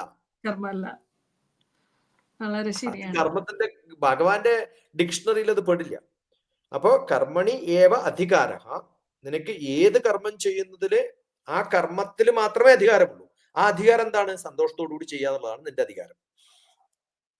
പിന്നെയോ ഫലേഷു കഥാചന, ഫലത്തിൽ നിനക്ക് യാതൊരു ഒരിക്കലും അതിന് പിന്നെ ഫലം എന്ന് പറയുന്നത് നമ്മൾ സാധാരണ പിന്നെ വരുന്ന ഒരു സംഭവമാണല്ലോ. പരീക്ഷ എഴുതി ഫലം പിന്നെ വരും. ഞാൻ പരീക്ഷ എഴുതുന്നത് തന്നെ എൻജോയ് ചെയ്യുന്നു, പഠിക്കുന്നത് തന്നെ എൻജോയ് ചെയ്യുന്നു. പിന്നെ ഫലം എന്തായപ്പോ എനിക്ക് എന്താ കുഴപ്പം? ആ ഫലം എനിക്ക് കിട്ടിക്കഴിഞ്ഞു, എനിക്ക് അറിവ് കിട്ടിയല്ലോ. വേറെ ആരെങ്കിലും മാർക്ക് കിട്ടു തരേണ്ട കാര്യം എന്താണ്? ആ അറിവാണ് എൻ്റെ കഴിവ് എന്ന് പറയുന്നത്. അതുണ്ടായാൽ മതി. കർമ്മ ഫലഹേതു മാ ഭൂ. കർമ്മത്തിൽ നിന്ന് ഒരു കാരണമായി ഭവിക്കുന്ന ഫലം എന്ന് പറയുന്നത് പിന്നെ കിട്ടുന്നു എന്നൊക്കെ വിചാരിക്കുന്ന ആ ഒരു തരത്തിൽ നമ്മൾ രക്ഷപ്പെട്ടാൽ മതി. കർമ്മണിതേ സംഗമാ അസ്തു. കർമ്മത്തില് നമ്മൾ സംഘം ചെയ്ത് നിൽക്കുമ്പോൾ അതിന്റെ ഫലത്തില് അതിന്റെ കൂടെ നിൽക്കുന്ന ചെറിയ ബെനിഫിറ്റ് നമുക്ക് കിട്ടിയാലും മതി. അത് മാത്രമായിട്ട് താല്പര്യമുണ്ടായിട്ട് കർമ്മത്തിനെ നമ്മൾ ഉപേക്ഷിക്കുന്ന ഒരു അവസ്ഥ വരുമ്പോ, അല്ലെങ്കിൽ കർമ്മം ഇഷ്ടമില്ലാതെ ചെയ്യുമ്പോഴാണ് അതിന്റെ ഫലത്തിന് മാത്രം നമ്മൾ നോക്കി നിൽക്കുന്നത്. ആ അവസ്ഥയിലേക്ക് നമ്മൾ മാറരുത് എന്നാണ്. എന്ത് രസകരമായ ഒരു ശ്ലോകാന്ന് ആലോചിച്ചു. കർമ്മണ്യേവാധികാരസ്തേ മാ ഫലേഷു കഥാചന മാ കർമ്മ ഫലഹേ ദുർഭൂ മാതേ സങ്കോസ്ത്വ കർമ്മ. അതിന്റെ കൂടെ തന്നെ വായിക്കണം 66-ാമത്തെ ശ്ലോകം. ഇത് രണ്ടും കൂടി വായിക്കുമ്പോഴാണ് നമുക്ക് ഭഗവത്ഗീത എന്ത് രസകരമായിട്ടുള്ള ഒരു സ്ക്രിപ്റ്റ് ആണെന്ന് ആലോചിച്ചു. എന്ത് രസകരമായിട്ടാണ്. സർവധർമാൻ പരിത്യജ്യ മാമേകം ശരണം വ്രജ അഹം ത്വാ സർവപാപേഭ്യോ മോക്ഷ ഇഷ്യാമി മാസുച. ദുഃഖമില്ലാതെ മോക്ഷം തന്ന് എല്ലാ ദുഃഖങ്ങളും കുറ്റങ്ങളും നീ ചെയ്യുന്ന കർമ്മത്തിൽ എവിടെയെങ്കിലും ഉണ്ടെങ്കിൽ ആ ധർമ്മമൊക്കെ ഉപേക്ഷിച്ചോളൂ എന്നാണ്. അതൊക്കെ ഞാൻ ഏറ്റെടുത്തോളാം. അഹം ത്വാ സർവപാപേഭ്യോ മോക്ഷയിഷ്യാമി മാശുച. ഇത് രണ്ടും കൂടെ വായിക്കുമ്പോഴുള്ള ഒരു സുഖം ഉണ്ടല്ലോ. ഇത് വരാൻ പോകുന്നത് നമുക്ക് അറിയണം. കാരണം 2-ാമത്തെ അധ്യായം എല്ലാത്തിലേക്കും കണ്ണിയും കുടുക്കും ഒക്കെ ഇട്ട് വെച്ചിട്ടുള്ളതാണ്. ഇതിനൊരു പൈപ്പിന്റെ ഒരു എൻഡ് ഉണ്ടെങ്കിൽ മറ്റേ ഒരു എൻഡ് ഉണ്ട്. വെള്ളം ഇവിടുന്ന് അടിച്ചാൽ പോരല്ലോ, അവിടെ പോണ്ടേ. അപ്പൊ ഇവിടെ ഒരു പൈപ്പ് എന്ന് പറയുന്ന സമയത്ത് ഒരു ഭാഗത്ത് ഒരു കുഴലില് നമ്മൾ വെള്ളം ഒഴിക്കുമ്പോൾ മറ്റേ ഭാഗത്ത് എത്തുമല്ലോ. ആ എത്തുന്ന അവസ്ഥ വരെ നമ്മൾ കണ്ടിട്ടില്ലെങ്കിൽ ഇതിനൊരു പ്രാധാന്യം ഇല്ല. അതുണ്ടാവണം എന്ന് മാത്രം ആലോചിക്കാം. അതാണ് വേണ്ടത്. വളരെ വ്യക്തമായിട്ടാണ് ആ ശ്ലോകം വിവരിച്ചത്.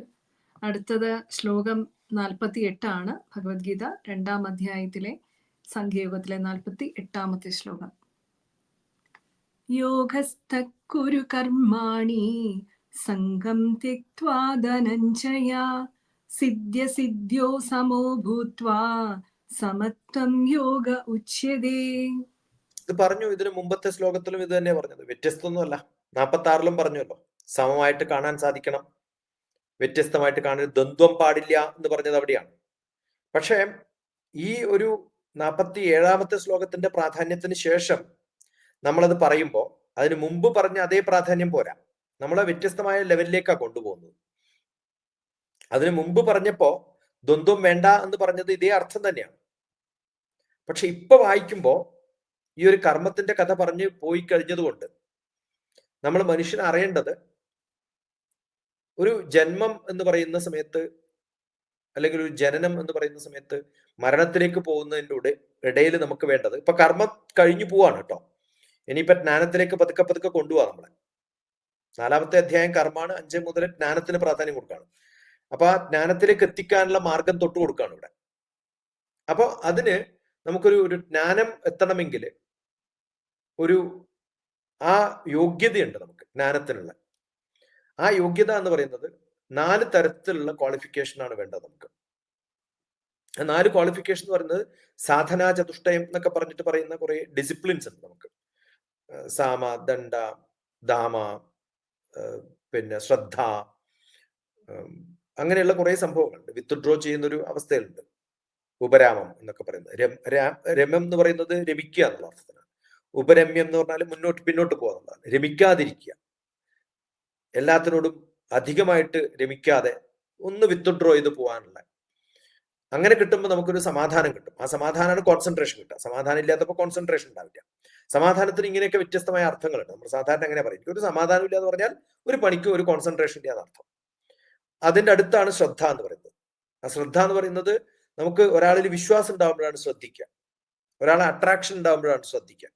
അതുകൊണ്ട് പലരും നെഗറ്റീവ് കമന്റ്സ് ഇടുമ്പോൾ നമുക്ക് ആലോചിക്കുക അയാൾ കേട്ടിട്ടില്ല, കാരണം അയാൾ ശ്രദ്ധിച്ചിട്ടില്ല. അതുകൊണ്ടാണ്. അതിപ്പോ അയാളുടെ കുറ്റമല്ല, ജന്മം കൊണ്ട് കിട്ടുന്ന ഗുണങ്ങളല്ലേ ഉണ്ടാവുള്ളൂ പലർക്കും. അത് ഉണ്ടാക്കണമെങ്കിൽ കുറച്ച് സത്സംഗമൊക്കെ വേണം. പിന്നെ ഉള്ളത് എന്താ വെച്ചാല് ഒരു വ്യത്യസ്തമായിട്ടുള്ള ഒരു അവസ്ഥയിൽ നമ്മളിത് കാണുമ്പോൾ ആദ്യം വേണ്ടത് ഇതുകൊണ്ട് ജ്ഞാനം കിട്ടുമ്പോൾ നമുക്ക് എന്താ കിട്ടുക എന്ന് ആലോചിക്കണം. കാരണം ഇവിടെ ഇനിയിപ്പോ പോകുന്നത് യോഗം ഒക്കെയാണ് പറയുന്നത്. യോഗം എന്ന് പറയുന്നത് സാധാരണ കർമ്മത്തിലല്ല, ഹയർ ലെവലിലേക്കുള്ള യോഗമാണ്. അതിനാദ്യം വേണ്ടത് ഒരു വിവേകമാണ്.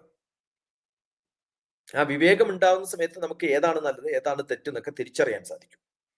പക്ഷെ അത് പഠിക്കുന്നവനെ ഉണ്ടാവുള്ളൂ. കണ്ടു മാത്രം ഡിറ്റർമിൻ ചെയ്യാൻ പറ്റില്ല. അത് സൂപ്പർഫിഷ്യലായിട്ട് പുറമേയുള്ള പാളി മാത്രം കണ്ടിട്ടാവും. അതുപോരാ, ഉള്ളിലേക്ക് കടന്ന് കാമ്പിലേക്ക് എത്തണം. പിന്നെയോ വേണ്ടത്, ഇനി അതിൽ നമുക്കൊരു നോക്കുന്ന സമയത്ത് എൻ്റെ ചില ചിന്തകൾ ഉള്ളിൽ കയറിയിട്ട് ആ കണ്ണോടുകൂടിയാണ് ഞാൻ നോക്കുന്നത് വിചാരിക്കുക. ഞാൻ എന്ത് നല്ലത് കണ്ടാലും അതിനെ ആക്സെപ്റ്റ് ചെയ്യാൻ പറ്റില്ല. അതിൽ ചീത്ത മാത്രം കാണുന്ന കുറെ കണ്ണുകളുണ്ട്. ഇനി വല്ലാണ്ട് എന്നോട് ഇഷ്ടമുണ്ടെന്ന് വിചാരിക്കുക, ഞാൻ എന്ത് തെറ്റ് പറഞ്ഞാലും അസലായിട്ടുണ്ടെന്ന് പറയുന്നത്, അതും പാടില്ല.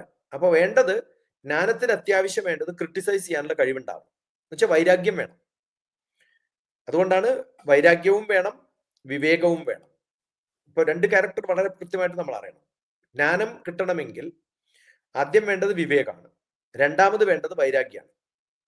വൈരാഗ്യ ബുദ്ധിയോടുകൂടി ചെയ്യുമ്പോഴേ അത് ശാസ്ത്രീയമായിട്ട് കാണാൻ പറ്റുള്ളൂ. അല്ല, ഓ ഇന്നാളുടെ തീസിസാ, അപ്പൊ പിന്നെ അതിനകത്ത് തെറ്റേ ഉണ്ടാവില്ല കേട്ടോ. ഈ പാർട്ടിക്കാരുടെ കുഴപ്പതാണ്. ആ പാർട്ടിക്കാർ പറയുന്നതൊക്കെ കറക്റ്റാണ്, മറ്റേ പാർട്ടി പറയുന്നതൊക്കെ തെറ്റാണ്. വൈരാഗ്യ ബുദ്ധി ഇല്ലാത്തതുകൊണ്ടാണ്. അത് പാടില്ല. ഡിസ്ക്രിമിനേറ്റീവ് ആയിട്ട്, ഡിസ്പാഷനേറ്റ് ആയിട്ട് ചെയ്യാൻ പറ്റണം. ഒരു ഒരു ഒരു ഒരു ഭാഗത്ത് ചേർന്നിട്ട് സംഭവം പറയരുത്. വിവേകം വേണം, വൈരാഗ്യവും വേണം. അതിനെയാണ് ശരിക്കും പറഞ്ഞാൽ നിരൂപണം എന്ന് പറയാം. ആ നിരൂപണ ബുദ്ധിയോടുകൂടി പഠിക്കുമ്പോഴേ എനിക്ക് ഈ സാധനാ ചതുഷ്ടയത്തിലേക്ക് എത്താൻ പറ്റുള്ളൂ, ഡിസിപ്ലിനിൽ എത്താൻ പറ്റുള്ളൂ. അപ്പോഴാണ് എൻ്റെ മൈൻഡ് കൺട്രോൾ ചെയ്യാൻ പറ്റും, എൻ്റെ സെൻസ് കൺട്രോൾ ചെയ്യാൻ പറ്റും, എനിക്ക് മുമ്പോട്ടുള്ള വഴികൾ കൃത്യമായിട്ട് തുറന്നു കിട്ടും, അതിലൊരു ഒരു വിശ്വാസം ഉണ്ടാവും, എന്നിൽ തന്നെ എനിക്ക് വിശ്വാസം ഉണ്ടാവും. അതല്ലാത്തതിൽ നിന്നൊക്കെ എനിക്ക് പുറത്തു പോകാൻ പറ്റും, ആവശ്യമുള്ളതിനെ കോൺസെൻട്രേറ്റ് ചെയ്യാൻ പറ്റും. ഇതൊക്കെ കിട്ടുമ്പോഴാണ് സമാധാനം ഉണ്ടാവും, ഉപരാമം ഉണ്ടാവും, ശ്രദ്ധയുണ്ടാവും, പിന്നെ തിതിക്ഷനാവും എന്നാണ് പറയാം. പിന്നെ ധമവും സമവും ഇതൊക്കെ ഉണ്ടാവും നമുക്ക്. എന്നിട്ട് എന്താ കിട്ടാൻ പോണത്? നമുക്ക് ഒരു മുമുക്ഷുത്വമാണ് കിട്ടാൻ പോകുന്നത്. എന്താ മുമുക്ഷുത്വം? ആ ഡിസയർ എന്ന് പറയുന്ന ഒരു അവസ്ഥയിൽ നിന്ന് നമുക്കുള്ളൊരു, അതിന് വേണ്ടത് വിവേകമാണ്. ബന്ധനത്തിൽ നിന്നും, സ്വാതന്ത്ര്യത്തിൽ നിന്നും, ആശ്രയത്തിൽ നിന്നും ഒക്കെയുള്ള ഒരു ഒഴിവ് കിട്ടാൻ സാധിക്കണം. അത് ഉപയോഗിച്ചിട്ട് പുരോഗതിയിലേക്കുള്ള വഴി ഞാൻ കണ്ട്, എന്താണ് നിത്യം, എന്താണ് അനിത്യം. പണ്ട് പറഞ്ഞല്ലോ, മണ്ണാണ് പ്രാധാന്യം, പാത്രമല്ല എന്നൊക്കെ പറഞ്ഞിട്ടുള്ള, അതൊക്കെ വിവേകമാണ്. കാരണം അത് കാണുന്ന ഒരാൾക്ക് അതിനകത്ത് പാത്രം കാണില്ല. അപ്പൊ ആളുകളോടും വസ്തുക്കളോടും ഒക്കെയുള്ള ഒരു വല്ലാത്തൊരു അറ്റാച്ച്മെന്റ് ഇല്ലാത്തൊരവസ്ഥ ഉണ്ടായാലും മതി. അപ്പൊ മനസ്സും ഇന്ദ്രിയങ്ങളും ബുദ്ധിയും വിശ്വാസവും ഒക്കെ നന്നായിട്ട് സ്ട്രോങ് ആയിട്ട് മുന്നോട്ട് പോകാനുള്ള, അതാണ് മിക്കവാറും ഒരു സംഗീതജ്ഞൻ എല്ലാ ഇൻസ്ട്രുമെന്റും എടുത്തിട്ട് സ്റ്റേജിൽ പോകുന്ന സമയത്ത് അദ്ദേഹത്തിന് ഇൻസ്ട്രുമെന്റ് ഒരു വിശ്വാസം ഇല്ലെങ്കിലോ, എന്നിട്ട് ചിട്ടപ്പെടുത്തും അയാളെ എടുത്തിട്ട്. അത് വല്ല കുഴപ്പമുണ്ടെങ്കിൽ അതൊക്കെ ഒന്ന് ട്യൂൺ ചെയ്യുന്നതാണ്. അതേപോലെ ട്യൂൺ ചെയ്യണം. നമ്മുടെ എല്ലാ ഇന്ദ്രിയങ്ങളെയും നമ്മൾ ട്യൂൺ ചെയ്യാം, മനസ്സിനെ ട്യൂൺ ചെയ്യാം. അപ്പോഴേ അതിന് ശ്രുതിയൊക്കെ ഒത്തുപാടാൻ പറ്റുള്ളൂ എന്ന് പറയാറില്ലേ? അതുപോലെ നമ്മുടെ ചിന്തകളെ ഒന്ന് മുട്ടി, ഒന്ന് കറക്റ്റാക്കി, സാഹചര്യങ്ങൾക്കനുസരിച്ച് ഭാഷയും വാക്കുകളും അനുയോജ്യമായി മനസ്സിലാക്കി, ശാസ്ത്രീയമായി ചിന്തിച്ച്, എന്ത് രസകരമായിട്ടുള്ള ഒരു ഫ്ലോ ആണ് ലൈഫ് എന്ന് ആലോചിച്ച് വെക്കാം. ആ ലൈഫിലേക്ക് നമുക്ക് എത്തുമ്പോഴാണ് നമ്മൾ സാധനയിലേക്ക് എത്തുക. ആ സാധനയാണ് നമുക്ക് ആവശ്യം. ആ സാധന ഉണ്ടെങ്കിൽ അതിൻ്റെ കൂടെയുള്ളതാണ് ഈ വിവേകവും എല്ലാ സംഭവങ്ങളും. അപ്പൊ കിട്ടുന്നതാണ് മോക്ഷത്വം എന്ന് പറയുന്നത്. എന്താണ് അതിന്റെ ആവശ്യം? അമിതമായി വസ്തുക്കളെയോ സാഹചര്യങ്ങളെയോ ഒന്നുമല്ല ഞാൻ ഡിപ്പെൻഡ് ചെയ്യുന്നത്. ദുഃഖമല്ല എൻ്റെ ആശ്രയം. ദുഃഖം എന്ന് പറയുന്ന വാക്കേ പറയാതെ സന്തോഷവും സ്വാതന്ത്ര്യവും മാത്രമാണ്. ഈ യോഗ്യത നേടുന്നവർക്ക് മാത്രമേ കർമ്മം എന്ന് പറയുന്ന ഒരു ആക്ഷൻ ഉണ്ടല്ലോ, അത് മെറ്റീരിയലിസ്റ്റിക് ബെനിഫിറ്റിൽ നിന്നും ഞാൻ എവിടത്തേക്ക് കൊണ്ടുപോകും? അതിനെ സ്പിരിച്വൽ ആയിട്ടുള്ളൊരു ബെനിഫിറ്റിലേക്ക് കൊണ്ടുപോകും. ആത്മീയമായ പുരോഗതിക്ക് വേണ്ടി കർമ്മങ്ങളെ എത്തിക്കുന്നത് ഈ ചിന്തകളോടൊക്കെ മുന്നോട്ട് പോകുമ്പോഴാണ്. ആ സമയത്ത് നമുക്ക് കിട്ടുന്നതാണ് ഈ യോഗം എന്നൊക്കെ പറയുന്നത്. അതില്ലാതിരിക്കുന്ന സമയത്ത് യോഗമില്ല. യോഗം ഭഗവാനോട് കൂടി ലയിക്കുന്ന ഒരവസ്ഥയാണ്. അപ്പൊ അതാണ് ഇവിടെ പറഞ്ഞിട്ടുള്ളത്. യോഗസ്ഥ എന്ന് പറയുന്ന ഒറ്റ വാക്കാണ് ഞാനിപ്പോ എക്സ്പ്ലെയിൻ ചെയ്തത് ഇത്രയും സമയം. അങ്ങനെ ചെയ്യുന്ന കുരു, അങ്ങനെ പെർഫോം ചെയ്ത് കഴിഞ്ഞാൽ, കർമ്മം ചെയ്ത് കഴിഞ്ഞാൽ, കർമാണി ഏതൊരാളാണോ ആ ഡ്യൂട്ടി കൃത്യമായിട്ട് ചെയ്യുന്നത്, യോഗസ്ഥ ഈ ചിന്തകളും ഈ പറഞ്ഞ എല്ലാ കാര്യങ്ങളും ഒത്തുചേർന്ന ഒരു മനസ്സോടുകൂടി ഞാൻ എൻ്റെ ഡ്യൂട്ടി പെർഫോം ചെയ്യുകയാണെങ്കിൽ, എന്റെ കർമ്മം ചെയ്യുകയാണെങ്കിൽ, എന്നിട്ട് എന്ത് ചെയ്യണം? സംഘം ത്വക്വാ ധനഞ്ജയാണ്. അതിന് വല്ലാത്ത ഒരു അറ്റാച്ച്മെന്റ് എന്നല്ല കേട്ടോ അവിടെ വാക്ക്, പലയിടത്തും അറ്റാച്ച്മെന്റ് ആണ് ഇംഗ്ലീഷിൽ ഉപയോഗിച്ചിട്ടുണ്ടാവുക. എനിക്കൊരു ബന്ധമില്ലാതെ അല്ല വേണ്ടത്. ഞാൻ ലക്ഷ്മി ചോദിക്കുകയാണെങ്കിൽ ഞാൻ ഉത്തരം പറയാം. നാളെ ലക്ഷ്മി ചോദിച്ചിരുന്നു എന്ത് ചോദിക്കാത്തതെന്ന് വിചാരിച്ചാൽ എനിക്ക് മനസ്സമാധാനക്കേടൊന്നും ഉണ്ടാവില്ല. എപ്പോ നിർത്തുന്നു അപ്പൊ നിർത്തും. അപ്പൊ ഉള്ള സമയത്ത് എനിക്ക് അറ്റാച്ച്മെന്റ് ഉണ്ട്, പക്ഷെ അത് ഇല്ലാത്തൊരു സമയത്ത് അത് തന്നെ ആലോചിച്ച് നിൽക്കാൻ എനിക്ക് വേറെ പണിയൊന്നുമില്ലേ. ഈ മനുഷ്യന്മാരുടെ കുഴപ്പം എന്താ വെച്ചാൽ, എനിക്ക് ആകെ സങ്കടം. എന്താ കാരണം? വേറെ ഒരു പണിയുമില്ല ആൾക്ക്. അതുകൊണ്ടാണ് സംഘം ത്യക്വാ ധനഞ്ജയ.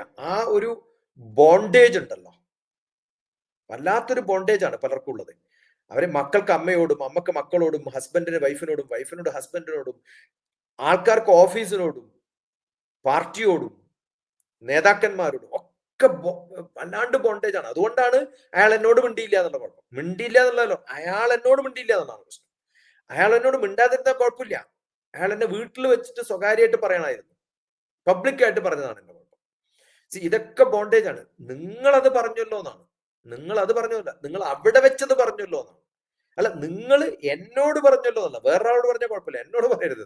കാരണം നമ്മൾ അത്രയും ക്ലോസ് ആണ്. അത്രയൊന്നും ക്ലോസ് അല്ല നമ്മൾ. ക്ലോസ് ആണ് പിന്നെ അയാൾ അങ്ങനെ പറയില്ലല്ലോ. ഇനി അഥവാ പറഞ്ഞു എന്നിരിക്കാം, പോട്ടെ നോക്കണം. സിദ്ധ്യ അസിദ്ധ്യോ, അതായത് അവനവന്റെ മനസ്സിൽ തന്നെ ഇതെല്ലാം സൃഷ്ടിച്ചു വെച്ചിട്ടാണ് ഈ തനിയെ പറയുന്നത് അല്ലെ. നമ്മൾ തന്നെ ഇല്ലാത്തൊരു ദേവിന്റെ പേരിലും പറയണ്ടോ ശത്രു ബുദ്ധിർ ആ വിനാശായ എന്ന് പറയുന്ന സമയത്ത് ശത്രുവിന്റെ ബുദ്ധിയല്ല പോണ്ടത്. എന്റെ ഉള്ളിലുള്ള ശത്രുതാ ബുദ്ധി എന്നെ ഇതൊക്കെ തോന്നിപ്പിക്കുന്നുണ്ടോ അത് കളയണം എന്നാണ് പറയുന്നത്. അപ്പൊ എനിക്ക് ലക്ഷ്മി എന്റെ വിരോധിയാണ് എന്ന് തോന്നുന്നുണ്ടെങ്കിൽ അത് ലക്ഷ്മിയുടെ കുഴപ്പമല്ല, എന്റെ മനസ്സിൽ അങ്ങനെ തോന്നിയത് എന്റെ കുഴപ്പമാണ്. അപ്പൊ ഞാൻ ദുഷ്ടനാണെന്നർത്ഥം. എനിക്ക് 10 പേര് വിരോധികൾ ഉണ്ടെങ്കിൽ ഞാൻ 10 മടങ്ങ് ദുഷ്ടനായി എന്നാണ് അർത്ഥം. അല്ലാണ്ട് ആ വ്യക്തികളൊക്കെ ദുഷ്ടന്മാരാന്ന് പറയാൻ പറ്റുമോ? പറ്റില്ല. ഇപ്പൊ സിദ്ധ്യ അസിദ്ധ്യോ സമോഭൂത്വ, എല്ലാം ഈക്വൽ ആയിട്ട് ആണെന്ന് കാണാൻ പറ്റുന്ന ഒരു അവസ്ഥയുണ്ടല്ലോ, സമത്വം യോഗ ഉച്യത്തെ. അത് കാണാൻ പറ്റുന്ന ഒരു അവസ്ഥയാണ് ഒരു യോഗിയുടെ ഏറ്റവും വലിയ കഴിവ്. അതാവണമെന്നാണ് നമ്മുടെയൊക്കെ ആഗ്രഹം. അപ്പൊ എന്ത് ചെയ്യണം? ഭഗവാൻ ഇടക്കിടക്ക് ആരെങ്കിലൊക്കെ പറഞ്ഞേക്കും വഴക്ക് പറയാൻ, ടെസ്റ്റ് ചെയ്യാനാണ്. അപ്പൊ അത് കേട്ടില്ല, കണ്ടില്ല എന്നൊക്കെ അറിയാൻ പറ്റുന്ന ഒരു അവസ്ഥ ഇല്ലെങ്കിൽ പ്രാക്ടിക്കൽ ക്ലാസ്സസ് ആണല്ലേ ടിപിസി വരുന്നത്. നമുക്ക് വരുന്ന പ്രാക്ടിക്കൽ ക്ലാസ്സസ് ആണല്ലേ അതൊക്കെ, ഇങ്ങനെയുള്ള അനുഭവങ്ങള്. ഭഗവാൻ എങ്ങനെ ടെസ്റ്റ് ചെയ്യാം? ഭഗവാൻ ടെസ്റ്റ് ചെയ്യുന്നത് ഇങ്ങനെയൊക്കെ വെച്ചിട്ടാണ്. അതൊരു കഥ പറയാറുണ്ട്. ഒരു നല്ല ഭക്തനാണ്, എന്നിട്ട് ഫുൾ വെള്ളം മുങ്ങാണ് വീട്. എനിക്ക് അങ്ങനെയുള്ള സ്റ്റുഡൻസ് ഒക്കെ ഉണ്ടായിട്ടുണ്ട്. എനിക്ക് നമ്മൾ കേരളം ഒന്നും അനുഭവിച്ചിട്ടില്ല. എൻ്റെ ഒരു സ്റ്റുഡന്റ് ഒരു ദിവസം എന്നെ വിളിക്കുകയാണ്, മാഷെ എന്റെ ലാസ്റ്റ് കോളാണ്, തെലുങ്കിലാ പറയുന്നത് കേട്ടോ, ലാസ്റ്റ് കോളാണ്, എന്റെ ഫോണിന്റെ ചാർജ് തീരാറായി, ഗ്രൗണ്ട് ഫ്ലോർ മുങ്ങി, ഫസ്റ്റ് ഫ്ലോറിന്റെ മുകളിൽ പാരപ്പറ്റ് വരെ വെള്ളം കയറി, ഞാൻ അവിടെ നിൽക്കുകയാണ്. മരിക്കാൻ പോകുന്ന ഒരു കുട്ടി നമ്മളെ വിളിച്ച് പറയാണ്, മാഷെ എന്റെ ലാസ്റ്റ് കോളാണ്, ഇടയ്ക്കെങ്കിലും എന്നെ ഓർത്തിട്ട് എനിക്ക് വേണ്ടി പ്രാർത്ഥിക്കണേ, ഞാൻ ചാവാൻ പോകണം. നമ്മളെ സഹായം ചെയ്യാൻ പറ്റാത്തൊരവസ്ഥയാണ്, ഒന്നും ചെയ്യാൻ പറ്റില്ല നമുക്ക്. അപ്പൊ ഞാൻ പറഞ്ഞു, ഏതെങ്കിലും ഒരു രൂപത്തിൽ ഭഗവാൻ വരും. ഭഗവാൻ വന്നിട്ട് അയാളെ പിടിച്ചിട്ട് നേരെ സ്വർഗത്തിലേക്ക് കൊണ്ടുപോകും, മോക്ഷത്തിലേക്ക് കൊണ്ടുപോകും, അല്ലെങ്കിൽ അവനെ അവിടുന്ന് കരകയറ്റുന്നൊന്നും വിചാരിക്കണ്ട. അവനിപ്പോ ജർമ്മനിയിലുണ്ട് കേട്ടോ, ഈ വിളിച്ചവൻ. ആ വിളിക്കുന്ന സമയത്ത് നമുക്കൊന്നും പറയാനില്ല, നമുക്ക് പ്രാർത്ഥിക്കാനേ പറ്റുള്ളൂ, ആരെങ്കിലും ഏതെങ്കിലും രൂപത്തിൽ പോട്ടെ എന്ന്. അപ്പൊ അവൻ വലിയ ഭക്തനാന്ന് വിചാരിക്കുക, ഭഗവാൻ വന്നിട്ട് രക്ഷിക്കുന്ന പറഞ്ഞിരിക്കുന്നത്. അപ്പൊ അടുത്ത എന്റെ അയൽവാസി എന്റെ വിരോധിയായിരുന്നു. അയാൾ ഇങ്ങനെ പോകുമ്പോ ചോദിക്കാണ്, വരുന്നുണ്ടോ? ഇല്ല, ഞാൻ വരുന്നില്ല നിന്റെ കൂടെ. കാരണം ഇപ്പോഴും അയാൾ വിരോധിയായി എന്റെ, മനസ്സിലാവുണ്ടോ? അപ്പൊ അങ്ങനെ ഇരുന്നിട്ടുണ്ടെങ്കിൽ എന്ത് പറ്റും? ഈ വിരോധി എന്ന് പറയുന്ന വ്യക്തിയെ അയച്ചിരിക്കുന്നത് ഭഗവാനാണ്. അവനും മോക്ഷം കിട്ടിക്കോട്ടെ, ഇവനും മോക്ഷം കിട്ടിക്കോട്ടെ, അവന്റെ വിരോധം തീർന്നിട്ട് വെച്ചിട്ട് അയക്കുണ്ടാവുക. ഞാൻ ഭഗവാൻ വരും എന്ന് വിചാരിച്ച് മുങ്ങി ചാവലേ രക്ഷുള്ളൂ. അപ്പൊ ഭഗവാൻ പ്രാക്ടിക്കലായിട്ട് പറയുന്നുണ്ട്, ഒരു സ്ഥലത്തും ഞാൻ നേരിട്ട് നിന്നെ രക്ഷിക്കാൻ വരണമെന്നില്ല. എന്റെ ഏജൻസ് കുറെ പേര് വരും. ആ ഏജൻസിനെ മനസ്സിലാക്കുക. അവർ കുറ്റപ്പെടുത്താൻ വരും, സ്നേഹിക്കാൻ വരും, സന്തോഷിപ്പിക്കാൻ വരും, ദുഃഖിപ്പിക്കാൻ വരും. ഇതൊക്കെ നമ്മുടെ ടെസ്റ്റ് പ്രോസസ്സാണ്. ആ അവസ്ഥയിൽ ഒരാൾ എന്റെ വിരോധിയാന്ന് തോന്നുന്നുണ്ടല്ലേ ഞാൻ പോവാണ്ടിരുന്നത്. അപ്പൊ നമ്മൾ ടെസ്റ്റിൽ തോറ്റു, ചത്തുപോകും. ഇനി എനിക്ക് കുറച്ചും കൂടി കർമ്മം തരണം എന്ന് ആഗ്രഹമുണ്ട് ഭഗവാൻ എന്ന് വിചാരിക്കും. എന്റെ ഉള്ളിൽ ആ ഒരു ബോധം വരും, ഓ ഇതെന്റെ ശത്രുവല്ല, എന്റെ മിത്രമാണ്, ഞാൻ പോയി കളയാം, രക്ഷപ്പെട്ടു, അത്ര തന്നെ. അങ്ങനെ ശത്രുവിനെയും മിത്രത്തെയും ദുഃഖത്തെയും സുഖത്തെയും ഒക്കെ ഒരേ അവസ്ഥയിൽ കാണാൻ പറ്റുന്ന ആ ഒരു യോഗത്തിലേക്ക് ഉച്ചതേ, നിനക്ക് ആ അവസ്ഥയിലേക്ക് നിനക്ക് എത്താൻ സാധിക്കും. അവിടെയാണ് നമ്മൾ എത്തേണ്ടത്. ആ ഇക്വാനിമിറ്റി എന്ന് പറയുന്നത്, സമത്വം എന്ന് പറഞ്ഞാൽ ഇക്വാനിമിറ്റിയാണ്. ആ ഇക്വാനിമിറ്റി എത്തുന്ന സമയത്ത് അതിനകത്ത് കുഴിയില്ല, അതിനകത്ത് കുളമില്ല, അതിനകത്ത് കിണറില്ല, എല്ലാം മൂടപ്പെടും. വെള്ളമില്ലാത്ത സ്ഥലവും വെള്ളമുള്ള സ്ഥലവും ഒക്കെ ഒരേപോലെ ആയിരിക്കും. എന്ത് രസമായിട്ടുള്ള ഒരു അവസ്ഥയെന്ന് ആലോചിച്ചു. ഇതാണ് നമുക്കുണ്ടാവേണ്ടത്. അതുണ്ടായിക്കഴിഞ്ഞാൽ ജീവിതം രക്ഷപ്പെട്ടു പോകുന്നതാണ്. വളരെ വളരെ മനോഹരമായിട്ട്, അതായത് നമ്മുടെ തന്നെ ഇമ്മീഡിയറ്റ് ആയിട്ടുള്ള അടുത്ത ബന്ധങ്ങളിൽ നിന്നാണ് നമ്മൾ ഈ ടെസ്റ്റുകളെല്ലാം പാസ്സായിട്ട് ഭഗവാൻ പറഞ്ഞ ആ ഒരു അവസ്ഥയിലേക്ക് എത്തേണ്ട, ശത്രുത ഇല്ലാതാക്കാനും. ചില സീനിയർ ആയിട്ടുള്ള പ്രൊഫസർമാര് ചിലപ്പോൾ എന്നെ വിളിച്ചിട്ട്, അമ്മ മരിക്കാൻ കിടക്കാണ്, ഞാൻ ലീവ് എടുത്തിട്ട് വീട്ടിൽ പോയിട്ട് അമ്മയെ ശുശ്രൂഷിക്കുന്നു പറയും. അയ്യോ എനിക്ക് ഡിപ്പാർട്ട്മെന്റിൽ മറ്റേ പണിയുണ്ട്, നാളെയാണ് പ്രൊമോഷൻ ഇന്റർവ്യൂ. ഞാൻ പറയും, നിങ്ങളൊക്കെ ഇതൊക്കെ വിട്ട് കഴിഞ്ഞിട്ടാണ് ആ ചെറുപ്പത്തിൽ നോക്കിയത്. ചെറുപ്പത്തിൽ അമ്മ പ്രസവ വാർഡിൽ കിടക്കുകയും ഗർഭം ധരിക്കുകയും മക്കളെ നോക്കുകയും എത്ര കഷ്ടപ്പെട്ടിട്ടാണ് വളർത്തിയിട്ടുണ്ടാവുക. അവര് പ്രൊഫസർ അല്ലാത്തതുകൊണ്ടല്ലേ, സാധാരണ അമ്മയായി പോയതുകൊണ്ടല്ലേ ചിലപ്പോൾ അങ്ങനെയൊക്കെ ലീവ് എടുക്കേണ്ട ആവശ്യം വന്നിട്ടുണ്ടാവില്ല. അതുകൊണ്ട് ഫുൾ ടൈം നിങ്ങൾക്ക് വേണ്ടിയാണ് ചെലവഴിച്ചത്. എന്നിട്ട് ഇപ്പൊ ഒരു ആവശ്യം വരുമ്പോ നിങ്ങൾക്ക് പോകാൻ പറ്റുന്നത്, ഇത് ഭഗവാൻ തരുന്ന ഒരു ചാൻസ് ആണ്. വേറൊരു അമ്മയെ തരില്ല, ഒരമ്മയെ കിട്ടുള്ളൂ ജീവിതത്തിൽ. ആ അമ്മയുടെ അവസാന കാലത്ത് നമുക്ക് അവരെ സെർവ് ചെയ്യാനുള്ള ഒരു കഴിവ് എന്ന് പറയുന്നത്, ഒരു ചാൻസ് എന്ന് പറയുന്നത് നമുക്ക് കിട്ടുമ്പോ, ചെറുപ്പത്തിൽ എന്നെ നോക്കിയില്ല, ഞാനൊക്കെ എന്റെ അമ്മ ഹോസ്പിറ്റലാന്ന് അറിഞ്ഞ സമയത്ത് ഇവിടുന്ന്, അന്ന് എനിക്ക് PM's ഓഫീസിൽ ഒരു മീറ്റിംഗ് ഉണ്ട്, ഞാൻ പോയി പണി നോക്കാൻ പറഞ്ഞു. ഞാൻ നേരെ ഫ്ലൈറ്റ് എടുത്ത് പോയി ഹോസ്പിറ്റലിൽ നിന്നു. ഹോസ്പിറ്റലിൽ നിന്ന് ഞാൻ എന്റെ വീട്ടിൽ പോലും പോയിട്ടില്ല. അമ്മ ഡിസ്ചാർജ് ചെയ്ത് വീട്ടിൽ കൊണ്ടാക്കി അതേ ടാക്സിയിൽ തിരിച്ചു ചെയ്യാൻ പോയിട്ട് ഞാൻ തിരിച്ചിങ്ങോട്ട് വന്നു. വീട്ടിൽ പോവാനോ എന്റെ ഡ്രസ് ഒരു സംഭവങ്ങൾക്കും, നേരെ ഹോസ്പിറ്റലിൽ നിന്ന് വീട്ടിലേക്ക് കൊണ്ടുവിട്ട് അതേ കാറിൽ ഞാൻ തിരിച്ചു പോയിട്ടുണ്ട്. ഒരു ദിവസം വീട്ടിൽ എക്സ്ട്രാ നിൽക്കാനോ ഒന്നും ഉണ്ടായില്ല. അസുഖമുള്ള സമയത്ത് അസുഖം മാറുന്നത് വരെ കൂടെ നിൽക്കാന്നുള്ളതാണ് നമ്മുടെ. നമ്മൾ അങ്ങനെ, അതൊരു ടെസ്റ്റ് പ്രോസസ്സാണ്. നമ്മൾ എപ്പോഴും ആലോചിക്കേണ്ടത്, നമുക്ക് വേണ്ടി ആരൊക്കെയോ കഷ്ടപ്പെട്ടിട്ടുണ്ട് ഈ ലോകത്ത്. ആ ഇതിന് തിരിച്ചു കൊടുക്കാൻ പറ്റുന്ന ഒരു ചാൻസ് കിട്ടുമ്പോ അത് ചാടി പിടിക്കുക വേണം. അത് മിസ്സായാൽ തീർന്നു കഥ ജീവിതത്തിൽ. അത് എത്ര ദുഷ്ടനായാലും കുഴപ്പമില്ല, അവരെ സെർവ് ചെയ്യാൻ പറ്റുമ്പോ അവരെ, അതുകൊണ്ട് ആ ശത്രുതാ ബുദ്ധി ഇല്ലാതെ കളയുന്ന സമയത്ത് നമുക്ക് 2 ഗുണമാണ് കിട്ടുന്നത്. ഒരു ശത്രുവും പോയി, ഒരു മിത്രവും കിട്ടി. അപ്പൊ ഡബിൾ ബെനിഫിറ്റ് ആണ്. അയാൾ അങ്ങനെ തന്നെ വിട്ടാലോ, ഒരു മിത്രം നഷ്ടപ്പെട്ടു, ഒരു ശത്രുവിനെയും നഷ്ടപ്പെട്ടു, രണ്ടും പോയി. ആ ശത്രുവിനെ മിത്രമായി കൺവേർട്ട് ചെയ്താൽ ഡബിൾ ബെനിഫിറ്റ് ആണ്. അങ്ങനെ ഒരു ലോട്ടറി ഇല്ല ലോകത്ത്. എന്ത് രസകരമായിട്ടുള്ള ഒരു അവസ്ഥയാണെന്നായിരിക്കും. ഇതാണ് ഭഗവാൻ ഗീതയിൽ തന്നെ പല സ്ഥലത്തും യോഗത്തിന് പല ഡെഫിനിഷൻസ് ഓരോ കോണ്ടെക്സ്റ്റിൽ കൊടുക്കുന്നുണ്ട് അല്ലെ. ഒരിടത്ത് യോഗം കർമ്മസു കൗശലം, സമത്വം യോഗ ഉച്യതേ, അങ്ങനെ ഓരോ സാഹചര്യങ്ങൾക്കനുസരിച്ച് അവിടെ യോഗത്തിന് പോലും വ്യത്യസ്തമായിട്ടുള്ള രീതിയിലുള്ള ഉപമയാണ് ഭഗവാൻ തന്നിരിക്കുന്നത്. വളരെ മനോഹരമായിട്ട്. യോഗം എന്ന് പറഞ്ഞാൽ തന്നെ യൂണിയൻ എന്നല്ലേ അർത്ഥമുള്ളൂ. യൂണിയൻ എന്നാണ്. അതെ, ആ യൂണിയൻ എന്ന് പറഞ്ഞാൽ നമ്മൾ ഏതൊക്കെ അവസ്ഥയിൽ ഓരോ മനുഷ്യനായിട്ടും പ്രവൃത്തിയായിട്ടും വിജ്ഞാനമായിട്ടും എവിടെയൊക്കെ നമുക്ക് യൂണിയൻ ഉണ്ടാക്കാൻ പറ്റുമോ ആ യൂണിയനൊക്കെ, ആ ഒരു ജോയിനിങ് ഒക്കെ, ആ ഒരു കൂട്ടിച്ചേരലൊക്കെ നമ്മുടെ ജീവിതത്തിൽ അത്യാവശ്യമായിട്ട് നമുക്ക് വേണ്ടതാണ്. അത് നമുക്ക് കിട്ടാൻ സാധ്യതയുണ്ട്. അത് നമ്മൾ ഉപയോഗപ്പെടുത്താത്തതുകൊണ്ടാണ് കുഴപ്പം.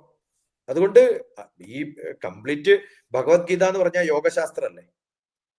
അപ്പൊ യോഗശാസ്ത്രത്തിൽ എവിടെയൊക്കെ യോഗം, അത് ജ്ഞാനയോഗാവാം, കർമ്മയോഗാവാം, ഭക്തിയോഗമാവാം. അപ്പൊ ഈ യോഗങ്ങളൊക്കെ അൾട്ടിമേറ്റ്ലി പറയുന്ന യോഗം തന്നെയാണ്. ആ യോഗം അവസാനം എന്താ ചെയ്യുന്നത്, നമ്മളെ ഉയർത്തിക്കൊണ്ടുപോകും. എവിടത്തേക്ക്? ഇതിന്റെയൊക്കെ ബേസ് എന്ന് പറയുന്നത് യമ, നിയമ, ആസന, പ്രാണായാമ, പ്രത്യാഹാര, ധാരണ, ധ്യാന, സമാധി. ആ സമാധിയിലേക്ക് എത്തുമ്പോഴാണ്. ആ സമാധിയിലേക്ക് എത്തണമെങ്കിൽ എന്റെ കർമ്മങ്ങളിൽ ഈ ലെവലിലൊക്കെ നമ്മൾ മുന്നോട്ട് കൊണ്ടുപോകും. ഞാൻ ചെയ്യുന്ന കർമ്മങ്ങളിൽ ആർക്കെങ്കിലും അലോഹ്യം ഉണ്ടാവുമോ, അതാണ് യമം.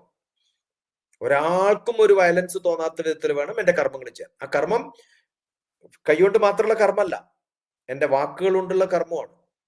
ഞാൻ പറയുന്ന വാക്കുകൾക്കും എന്റെ കർമ്മത്തിന്റെ എഫക്റ്റ് ഉണ്ട്. ഏറ്റവും വലിയ കർമ്മം എന്ന് പറയുന്നത് വാക്ക് തന്നെയാണ്. ആ വാക്കാണ് പലരുടെയും ഒരു മിലിറ്ററിക്കാരന്റെ കഴിവിനേക്കാളും കൂടുതൽ ലതാ മങ്കേഷ്കറിന്റെ പാട്ട് കൊണ്ട് മിലിറ്ററിക്കാരെ ഉത്തേജിപ്പിക്കാൻ വേണ്ടിയിട്ട് ഉള്ള പാട്ടുകളുണ്ട്. അപ്പൊ അത് ഉണ്ടാവുന്ന സമയത്ത് എന്ത് രസകരമായിരിക്കും ആ ഒരു തോന്നൽ എന്ന് പറയുന്നത്. അപ്പൊ അത്തരം കഴിവുകൾ, ഒരു പാട്ടിന് ഒരു കഴിവുണ്ടാവും. ആ കഴിവിന് ഒരു വലിയൊരു നമ്മളെ യോഗത്തിലേക്ക് എത്തിപ്പിക്കുന്ന പാട്ടാണ്. അങ്ങനെയാണ് കാണേണ്ടത്. അപ്പൊ ജ്ഞാനം കൊണ്ടാവാം, കർമ്മം കൊണ്ടാവാം, ഭക്തി കൊണ്ടാവാം, ഏത് തരത്തിലായും ഭഗവത്ഗീത എന്ന് പറയുന്നത് യോഗ, അതുകൊണ്ടല്ലേ യോഗശാസ്ത്രേ എന്ന് പറയുന്നത് തന്നെ. അതിൽ ബ്രഹ്മവിദ്യയാണ്, എല്ലാവർക്കും ഉള്ളതല്ല, ബ്രഹ്മവിദ്യ നേടുന്നവനാണ്. അപ്പൊ ഇവിടെയൊക്കെ ബ്രഹ്മവിദ്യ എന്ന് പറയുന്ന സമയത്ത് ഉടനെ കാണണം ബ്രഹ്മവിദ്യ, യോഗശാസ്ത്രം. അത്രേ ഉള്ളൂ. വളരെ മനോഹരമായിട്ട് ആ ഒരു 48ാമത്തെ ശ്ലോകം വിവരിച്ചു തന്നു. അടുത്തത് 49ാമത്തെ ശ്ലോകമാണ്. ഭഗവത്ഗീത 2-ാം അധ്യായം സാഖ്യയോഗത്തില് ഭഗവാൻ പറയുന്നത്, ദൂരേണ ഹ്യവിരം കർമ്മ ബുദ്ധിയോഗാധനഞ്ജയ ബുദ്ധൗ ശരണമന്വിശ്ച കൃപണാഫലഹേതവേ ഹേതവാ. അപ്പം അർജുന, ധനഞ്ജയ, നമുക്ക് ഉള്ള ഒരു കർമ്മബുദ്ധി എന്ന് പറയുന്ന ഒരു ബുദ്ധിയുണ്ട്. ആ ബുദ്ധി എന്ന് പറയുന്നത് കർമ്മം ചെയ്യാനുള്ള ഒരു ബുദ്ധിയാണ്. ആ യോഗം കർമ്മബുദ്ധിയാവുന്ന യോഗം, ബുദ്ധിയോഗ, ഒരു കർമ്മയോഗത്തിന്, ഒരു കർമ്മയോഗിക്ക് ആവശ്യമായിട്ടുള്ള ആ ഒരു അവസ്ഥയിൽ നിന്നും അടുത്ത ബുദ്ധി എന്ന് പറയുന്ന ഒരു സംഭവം കൂടി ആഡ് ചെയ്യാണ്. ആ ബുദ്ധി എന്ന് പറയുന്നത് എന്താണ്? ജ്ഞാനമാണ്. അതാ ഞാൻ പറഞ്ഞ പതുക്കെ പതുക്കെ ജ്ഞാനത്തിലേക്ക് എത്താണ്. ബുദ്ധി ഉപയോഗിച്ച് കർമ്മം ചെയ്യാം എന്ന് വെച്ചാൽ ശൂദ്രന്റെ പണിയല്ല, കൈകൊണ്ട് മാത്രമല്ല, ഹെഡും ഹാൻഡും കൂടി ജോയിൻ ചെയ്യണം എന്നാണ്.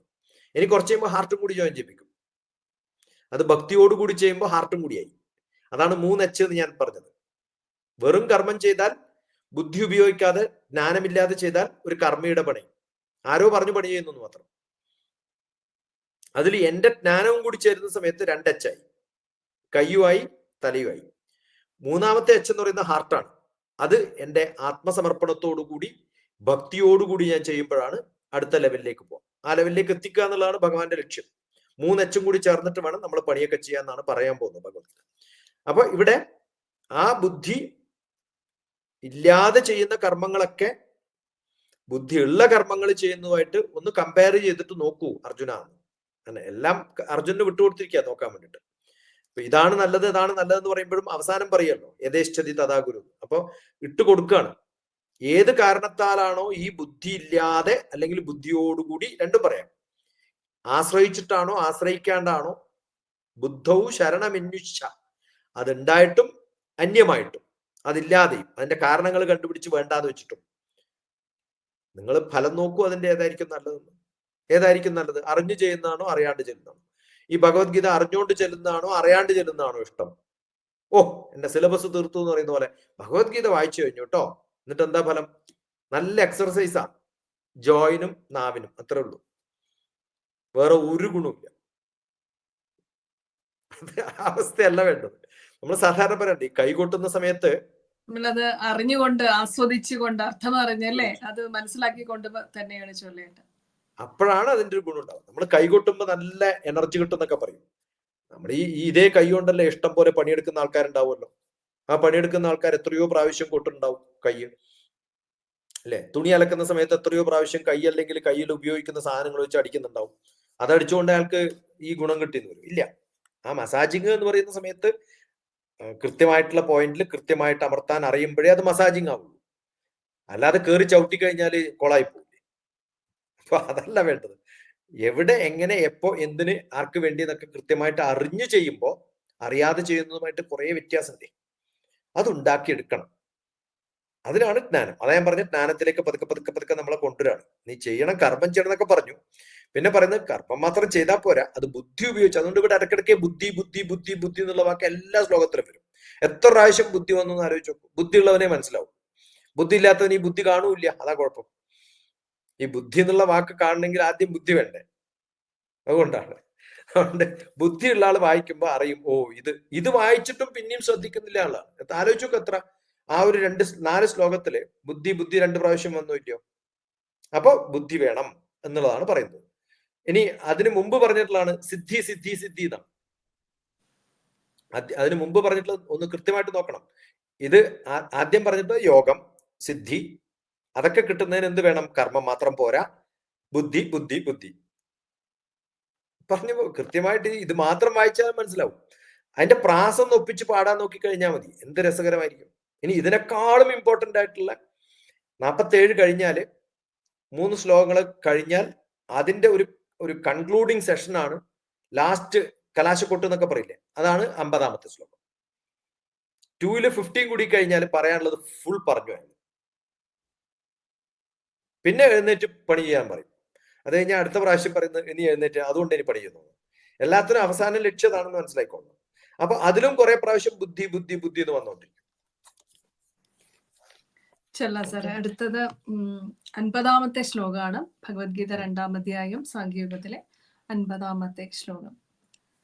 ബുദ്ധിയുക്തോ യജ്ജഹാദീഹ ഉഭേ സുഹൃത ദുഷ്കൃതേ തസ്മാദ്യോഗായ യുജ്യസ്വ യോഗം കർമ്മസു കൗശലം. ഇപ്പൊ യോഗം എന്തായി? കർമ്മത്തിൽ ചെയ്യാനുള്ള കൗശലം. കൗശലം എന്ന് പറഞ്ഞാൽ എന്താണ്? കുശലത എന്ന് പറഞ്ഞാൽ തന്നെ കർമ്മങ്ങളില് നല്ല അറിവോടുകൂടി ചെയ്യുന്നവനല്ലേ കുശലതയുള്ളവൻ എന്ന് പറയാം നമ്മള്. കണ്ണിങ്നെസ് എന്നൊരു അർത്ഥമുണ്ടോ? നമ്മൾ എല്ലാ കാര്യത്തിനും നെഗറ്റീവായിട്ട് കാണാൻ പറ്റും. നന്നായിട്ട് നല്ല കൗശല്യമുള്ള ആളാന്ന് പറഞ്ഞാല് അത് നെഗറ്റീവ് അല്ല. നമ്മൾ ഈ ഹിന്ദിയിലൊക്കെ പറയല്ലോ ജുഗാഡ് എന്ന് പറയും.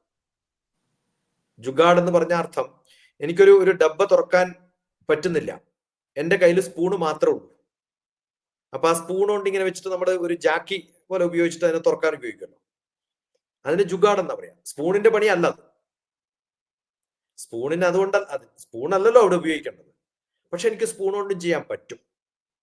അപ്പൊ നമ്മൾ ഒരു പണ്ടുണ്ടായിരുന്നൊരു ബോട്ടിലിന്റെ ഒക്കെ മുകളിലുള്ള ഒരു കോർക്കില്ലേ, മെറ്റലിന്റെ, അത് തുറക്കാൻ പറ്റാത്തപ്പോ വായ കൊണ്ട് കടിച്ചു തുറക്കുമല്ലോ. അത് കുശലതയാണ്. അത് കൗശല്യമുള്ളവന് മാത്രമേ പറ്റുള്ളൂ. ഏതെങ്കിലും ഒരു സംഭവം വരുമ്പോ അതിന് നമ്മളൊരു തരികിട പണി ചെയ്തിട്ട് എങ്ങനെയെങ്കിലുമൊക്കെ അത് സോൾവ് ചെയ്യല്ലോ. ആ സോൾവ് ചെയ്യാനുള്ള കഴിവിനെയാണ് കൗശലം എന്ന് പറയുന്നത്. അപ്പൊ ഇവിടെ നല്ല അറിവുള്ള ഒരു വ്യക്തിക്ക് ഏത് പണി വരുമ്പോഴും നല്ല കൗശല്യത്തോടു കൂടി ചെയ്യാൻ പറ്റും, കുശലതയോടുകൂടി ചെയ്യാൻ പറ്റും. ആ രണ്ടും കൂടി ചേർന്ന് കഴിഞ്ഞാൽ ഹാർഡ് വർക്ക് വേണ്ട, സ്മാർട്ട് വർക്ക് മതി. നമ്മളൊരു വലിയൊരു കല്ലുണ്ട്, അത് കുറേ പ്രാവശ്യം അടിച്ചുകൊണ്ട് പൊട്ടിക്കാൻ നോക്കുന്നവനെ കർമ്മം ചെയ്യുന്നവനാണ്. അതുകൊണ്ടാണ് hard work hard work hard work എന്ന് പറയും. ഇപ്പൊ ഭഗവത്ഗീത ഹാർഡാണ്. എന്താണ് ഹാർഡ്? സ്മാർട്ട് അറിയാത്തോണ്ടാണ്. ഇപ്പൊ ഇങ്ങനെ നമ്മൾ യോജിപ്പിച്ച് ചെല്ലുന്ന സമയത്തേക്കും ഇനി 18-ാമത്തെ അധ്യായത്തിലെത്തുമ്പോഴത്തേക്കും 2-ാമത്തെ അധ്യായം കഴിഞ്ഞവർ പഠിക്കേണ്ട കാര്യമില്ല. ഈ 2-ാമത്തെ അധ്യായം പഠിച്ചു കഴിഞ്ഞാൽ ബാക്കിയുള്ളതൊക്കെ പഠിഞ്ഞു എന്നാ പറയാം. സുഖമായിട്ട് അങ്ങോട്ട് ചൊല്ലി അങ്ങോട്ട് പോകുമ്പോഴത്തേക്കും ഇതിന്റെ അർത്ഥം ഇങ്ങനെ വരും നമ്മുടെ ഉള്ളിൽ. ആ കൗശലമാണ് നമുക്ക് വേണ്ടത്. ഒരു കല്ല് പൊട്ടിക്കുന്ന സമയത്ത് എവിടെ അടിച്ചാലാണ് പൊട്ടുക എന്ന് കൃത്യമായിട്ട് അറിഞ്ഞാൽ 3 അടി കൊണ്ട് പൊട്ടും. കോക്കനട്ട് ബ്രേക്കർ എന്ന് പറഞ്ഞൊരു സാധനം ഇപ്പൊ മേടിക്കാൻ കിട്ടും ആമസോണിൽ. താഴത്തെ പാത്രവും മുകളിലൊരു ചെറിയൊരു വെഡ്ജ് പോലത്തെ സാധനം, അതിനടിച്ചു കഴിഞ്ഞാൽ കറക്റ്റ് ആയിട്ട് പൊട്ടും. കറക്റ്റ് ആയിട്ട് 2 കഷ്ണവും വെള്ളം നഷ്ടപ്പെടാതെ പാത്രത്തിൽ നമുക്ക് ശേഖരിക്കാനും പറ്റും. ഇത്ര 300 രൂപ 500 രൂപയ്ക്ക് ഉള്ളൂ. അത് മാർക്കറ്റിലുണ്ടെന്ന് കണ്ടുപിടിക്കുന്ന സമയത്ത് അയാൾ എന്ത് കൗശലനായിട്ടാണ് അത് ചെയ്തിട്ടുണ്ടെന്ന് ആലോചിച്ച് നോക്കൂ. സാധാരണ പൊട്ടിക്കുന്ന സമയത്ത് പ്രശ്നം ഉണ്ടാവുക വെള്ളം പോകും, 1. 2, ഇത് കറക്റ്റ് ആയിട്ട് പൊട്ടില്ല. എന്ത് രസകരമായിട്ട് നമ്മൾ കല്ലിന്റെ മുകളിൽ ഇടിക്കുമ്പോൾ ഷാർപ്പ് എഡ്ജ് അല്ലാത്തതുകൊണ്ടാണ് അവിടെ ഇവിടെയൊക്കെ പൊട്ടിപ്പോകുന്നത്. ഷാർപ്പ് ആയിട്ടൊരു എഡ്ജിലാണ് നമ്മൾ ഇടിക്കുന്നത്, കറക്റ്റ് ആയിട്ട് ഇടിച്ചാലോ കറക്റ്റ് ആയിട്ട് അത് പൊട്ടും. അത് വലിയൊരു കൗശലാണ്.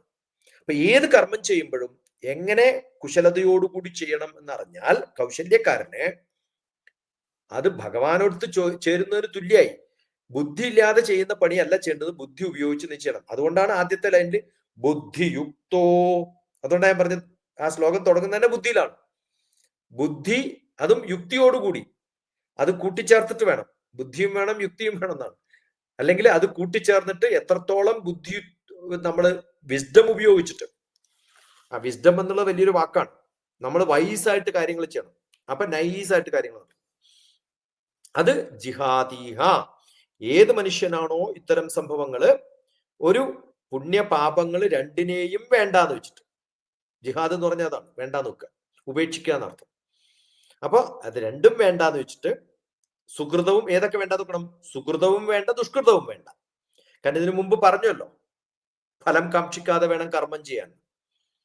അത് തന്നെയാണ് ഇവിടെയും പറയുന്നത്. ഉഭേ സുകൃത ദുഷ്കൃത, നിങ്ങൾ ചെയ്യുന്ന കർമ്മങ്ങൾ നല്ല കർമ്മങ്ങളായാലും ശരി, ചീത്തക്കർമ്മങ്ങളായാലും ശരി. അതുകൊണ്ടാണ് 1866 247 നമ്പറൊക്കെ എളുപ്പം ഓർമ്മ വരും. ഇനിയിപ്പം ഈ രണ്ട് സംഭവങ്ങളും നമ്മുടെ മനസ്സിലുണ്ടെങ്കിൽ നമ്മൾ ചെയ്യുന്ന കർമ്മങ്ങളൊക്കെ ഏതവസ്ഥയിലേക്ക് പോകും? തസ്മാത് ഉദ്യോഗ ഉജ്വസ്വ. അതിനെ അങ്ങോട്ട് യോഗ്യനായിട്ട് പ്രവർത്തിക്കാൻ പറ്റുന്ന, പ്രയത്നിക്കാൻ പറ്റുന്ന, കർമ്മങ്ങൾ ചെയ്യാൻ പറ്റുന്ന ഒരു മനുഷ്യനായിട്ട് താൻ മാറുമ്പോഴത്തേക്കും ആ ഒരു കർമ്മം വളരെ ഗംഭീരമായിട്ടുള്ള ഒരു കർമ്മമായിട്ട് മാറും. സ്മാർട്ട് വർക്ക് എന്നൊക്കെ പറഞ്ഞിട്ട് സർട്ടിഫിക്കറ്റ് വരും ഭഗവാൻ. അതല്ലെങ്കിൽ ഹാർഡ് വർക്കർ എന്നൊക്കെ പറഞ്ഞിട്ട് വെറുതെ പണിയെടുത്തോണ്ടിരിക്കുന്ന ഒരാളെന്നുള്ള പറയും. അപ്പൊ സമബുദ്ധി വരണം.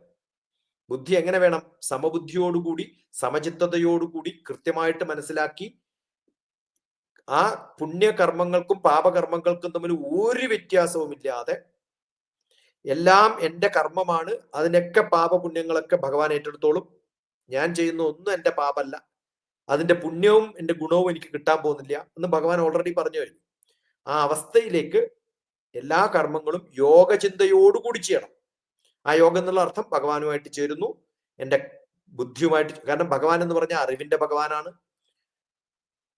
അദ്ദേഹത്തിന്റെ സുദർശനമാണ്, ലോക്കലായിട്ട് കാണുന്നതല്ല. ലോങ് പെർസ്പെക്റ്റീവിലുള്ള ഗുണം നോക്കിയിട്ടാണ് ചെയ്യുക. താൽക്കാലികമായിട്ട് ദുഃഖമുണ്ടായാലും കുറെ കഴിയുമ്പോൾ സന്തോഷം ഉണ്ടാകുന്ന കാര്യങ്ങളാണ് സുദർശനം. ഫിലോസഫി എന്ന് പറയുന്നത് അതാണ്. ഫിലോസഫേഴ്സിന് താൽക്കാലികമായിട്ടുള്ള പ്രശ്നങ്ങളൊന്നും ഒരു പ്രശ്നമല്ല, വരാൻ പോകുന്ന നാളെയുടെ ഭാവിയാണ് നോക്കുക. അങ്ങനെ ചെയ്താൽ, സമത്വബുദ്ധിയോടുകൂടി ചെയ്തു കഴിഞ്ഞാല്, കർമ്മകുശലതയോടുകൂടി ചെയ്തു കഴിഞ്ഞാല് എന്തായാലും ഒരു ദ്വന്ദ്വചിന്തകളുമില്ലാതെ, നേരത്തെ പറഞ്ഞ അതേ വൈരുദ്ധ്യ ചിന്തകളൊന്നുമില്ലാതെ, അതാണോ ശരി ഇതാണോ ശരി എന്നൊന്നും ആലോചിക്കാതെ മുന്നോട്ട് പോയിക്കോളൂ. അങ്ങനെ പോകുന്ന സമയത്ത് കർമ്മവും ജ്ഞാനവും വലിയ വ്യത്യാസമൊന്നുമില്ലാതെ ഒരേ സംഭവമായിട്ട് നമുക്ക് മാറും. അങ്ങനെ വരുമ്പോ അതിന്റെ ഫലവും നമുക്ക് ഒരേപോലെ കാണാൻ സാധിക്കും എന്നാണ്. ഇത് വലിയൊരു ഒരു ഒരു ഭാഗമാണ് ഭഗവത്ഗീതയുടെ. എനിക്ക് തോന്നുന്നു ഭഗവത്ഗീതയുടെ അതുകൊണ്ടാണ് 47 പ്രാധാന്യം. 47 മാത്രമല്ല, 47 തുടങ്ങുന്നത് മുതൽ ഒരു 3 ശ്ലോകം അപ്പുറത്തും ഇപ്പുറത്തും പഠിച്ചാൽ മതി, എളുപ്പമാണ്. അങ്ങനെയാണ് ഇത് പോകുന്നത്. അതായത് വളരെ പ്രായോഗികമായിട്ട്, അല്ലെ, ശാസ്ത്രീയമായിട്ട് ബുദ്ധിയും യുക്തിയും എല്ലാം ചേർന്നിട്ടുള്ള കർമ്മത്തിന്റെ പ്രാധാന്യം അടങ്ങുന്ന 50ാമത്തെ ശ്ലോകം വളരെ മനോഹരമായിട്ട് TPC അത് മനസ്സിലാക്കി തന്നു. ഒരുപാട് നന്ദി.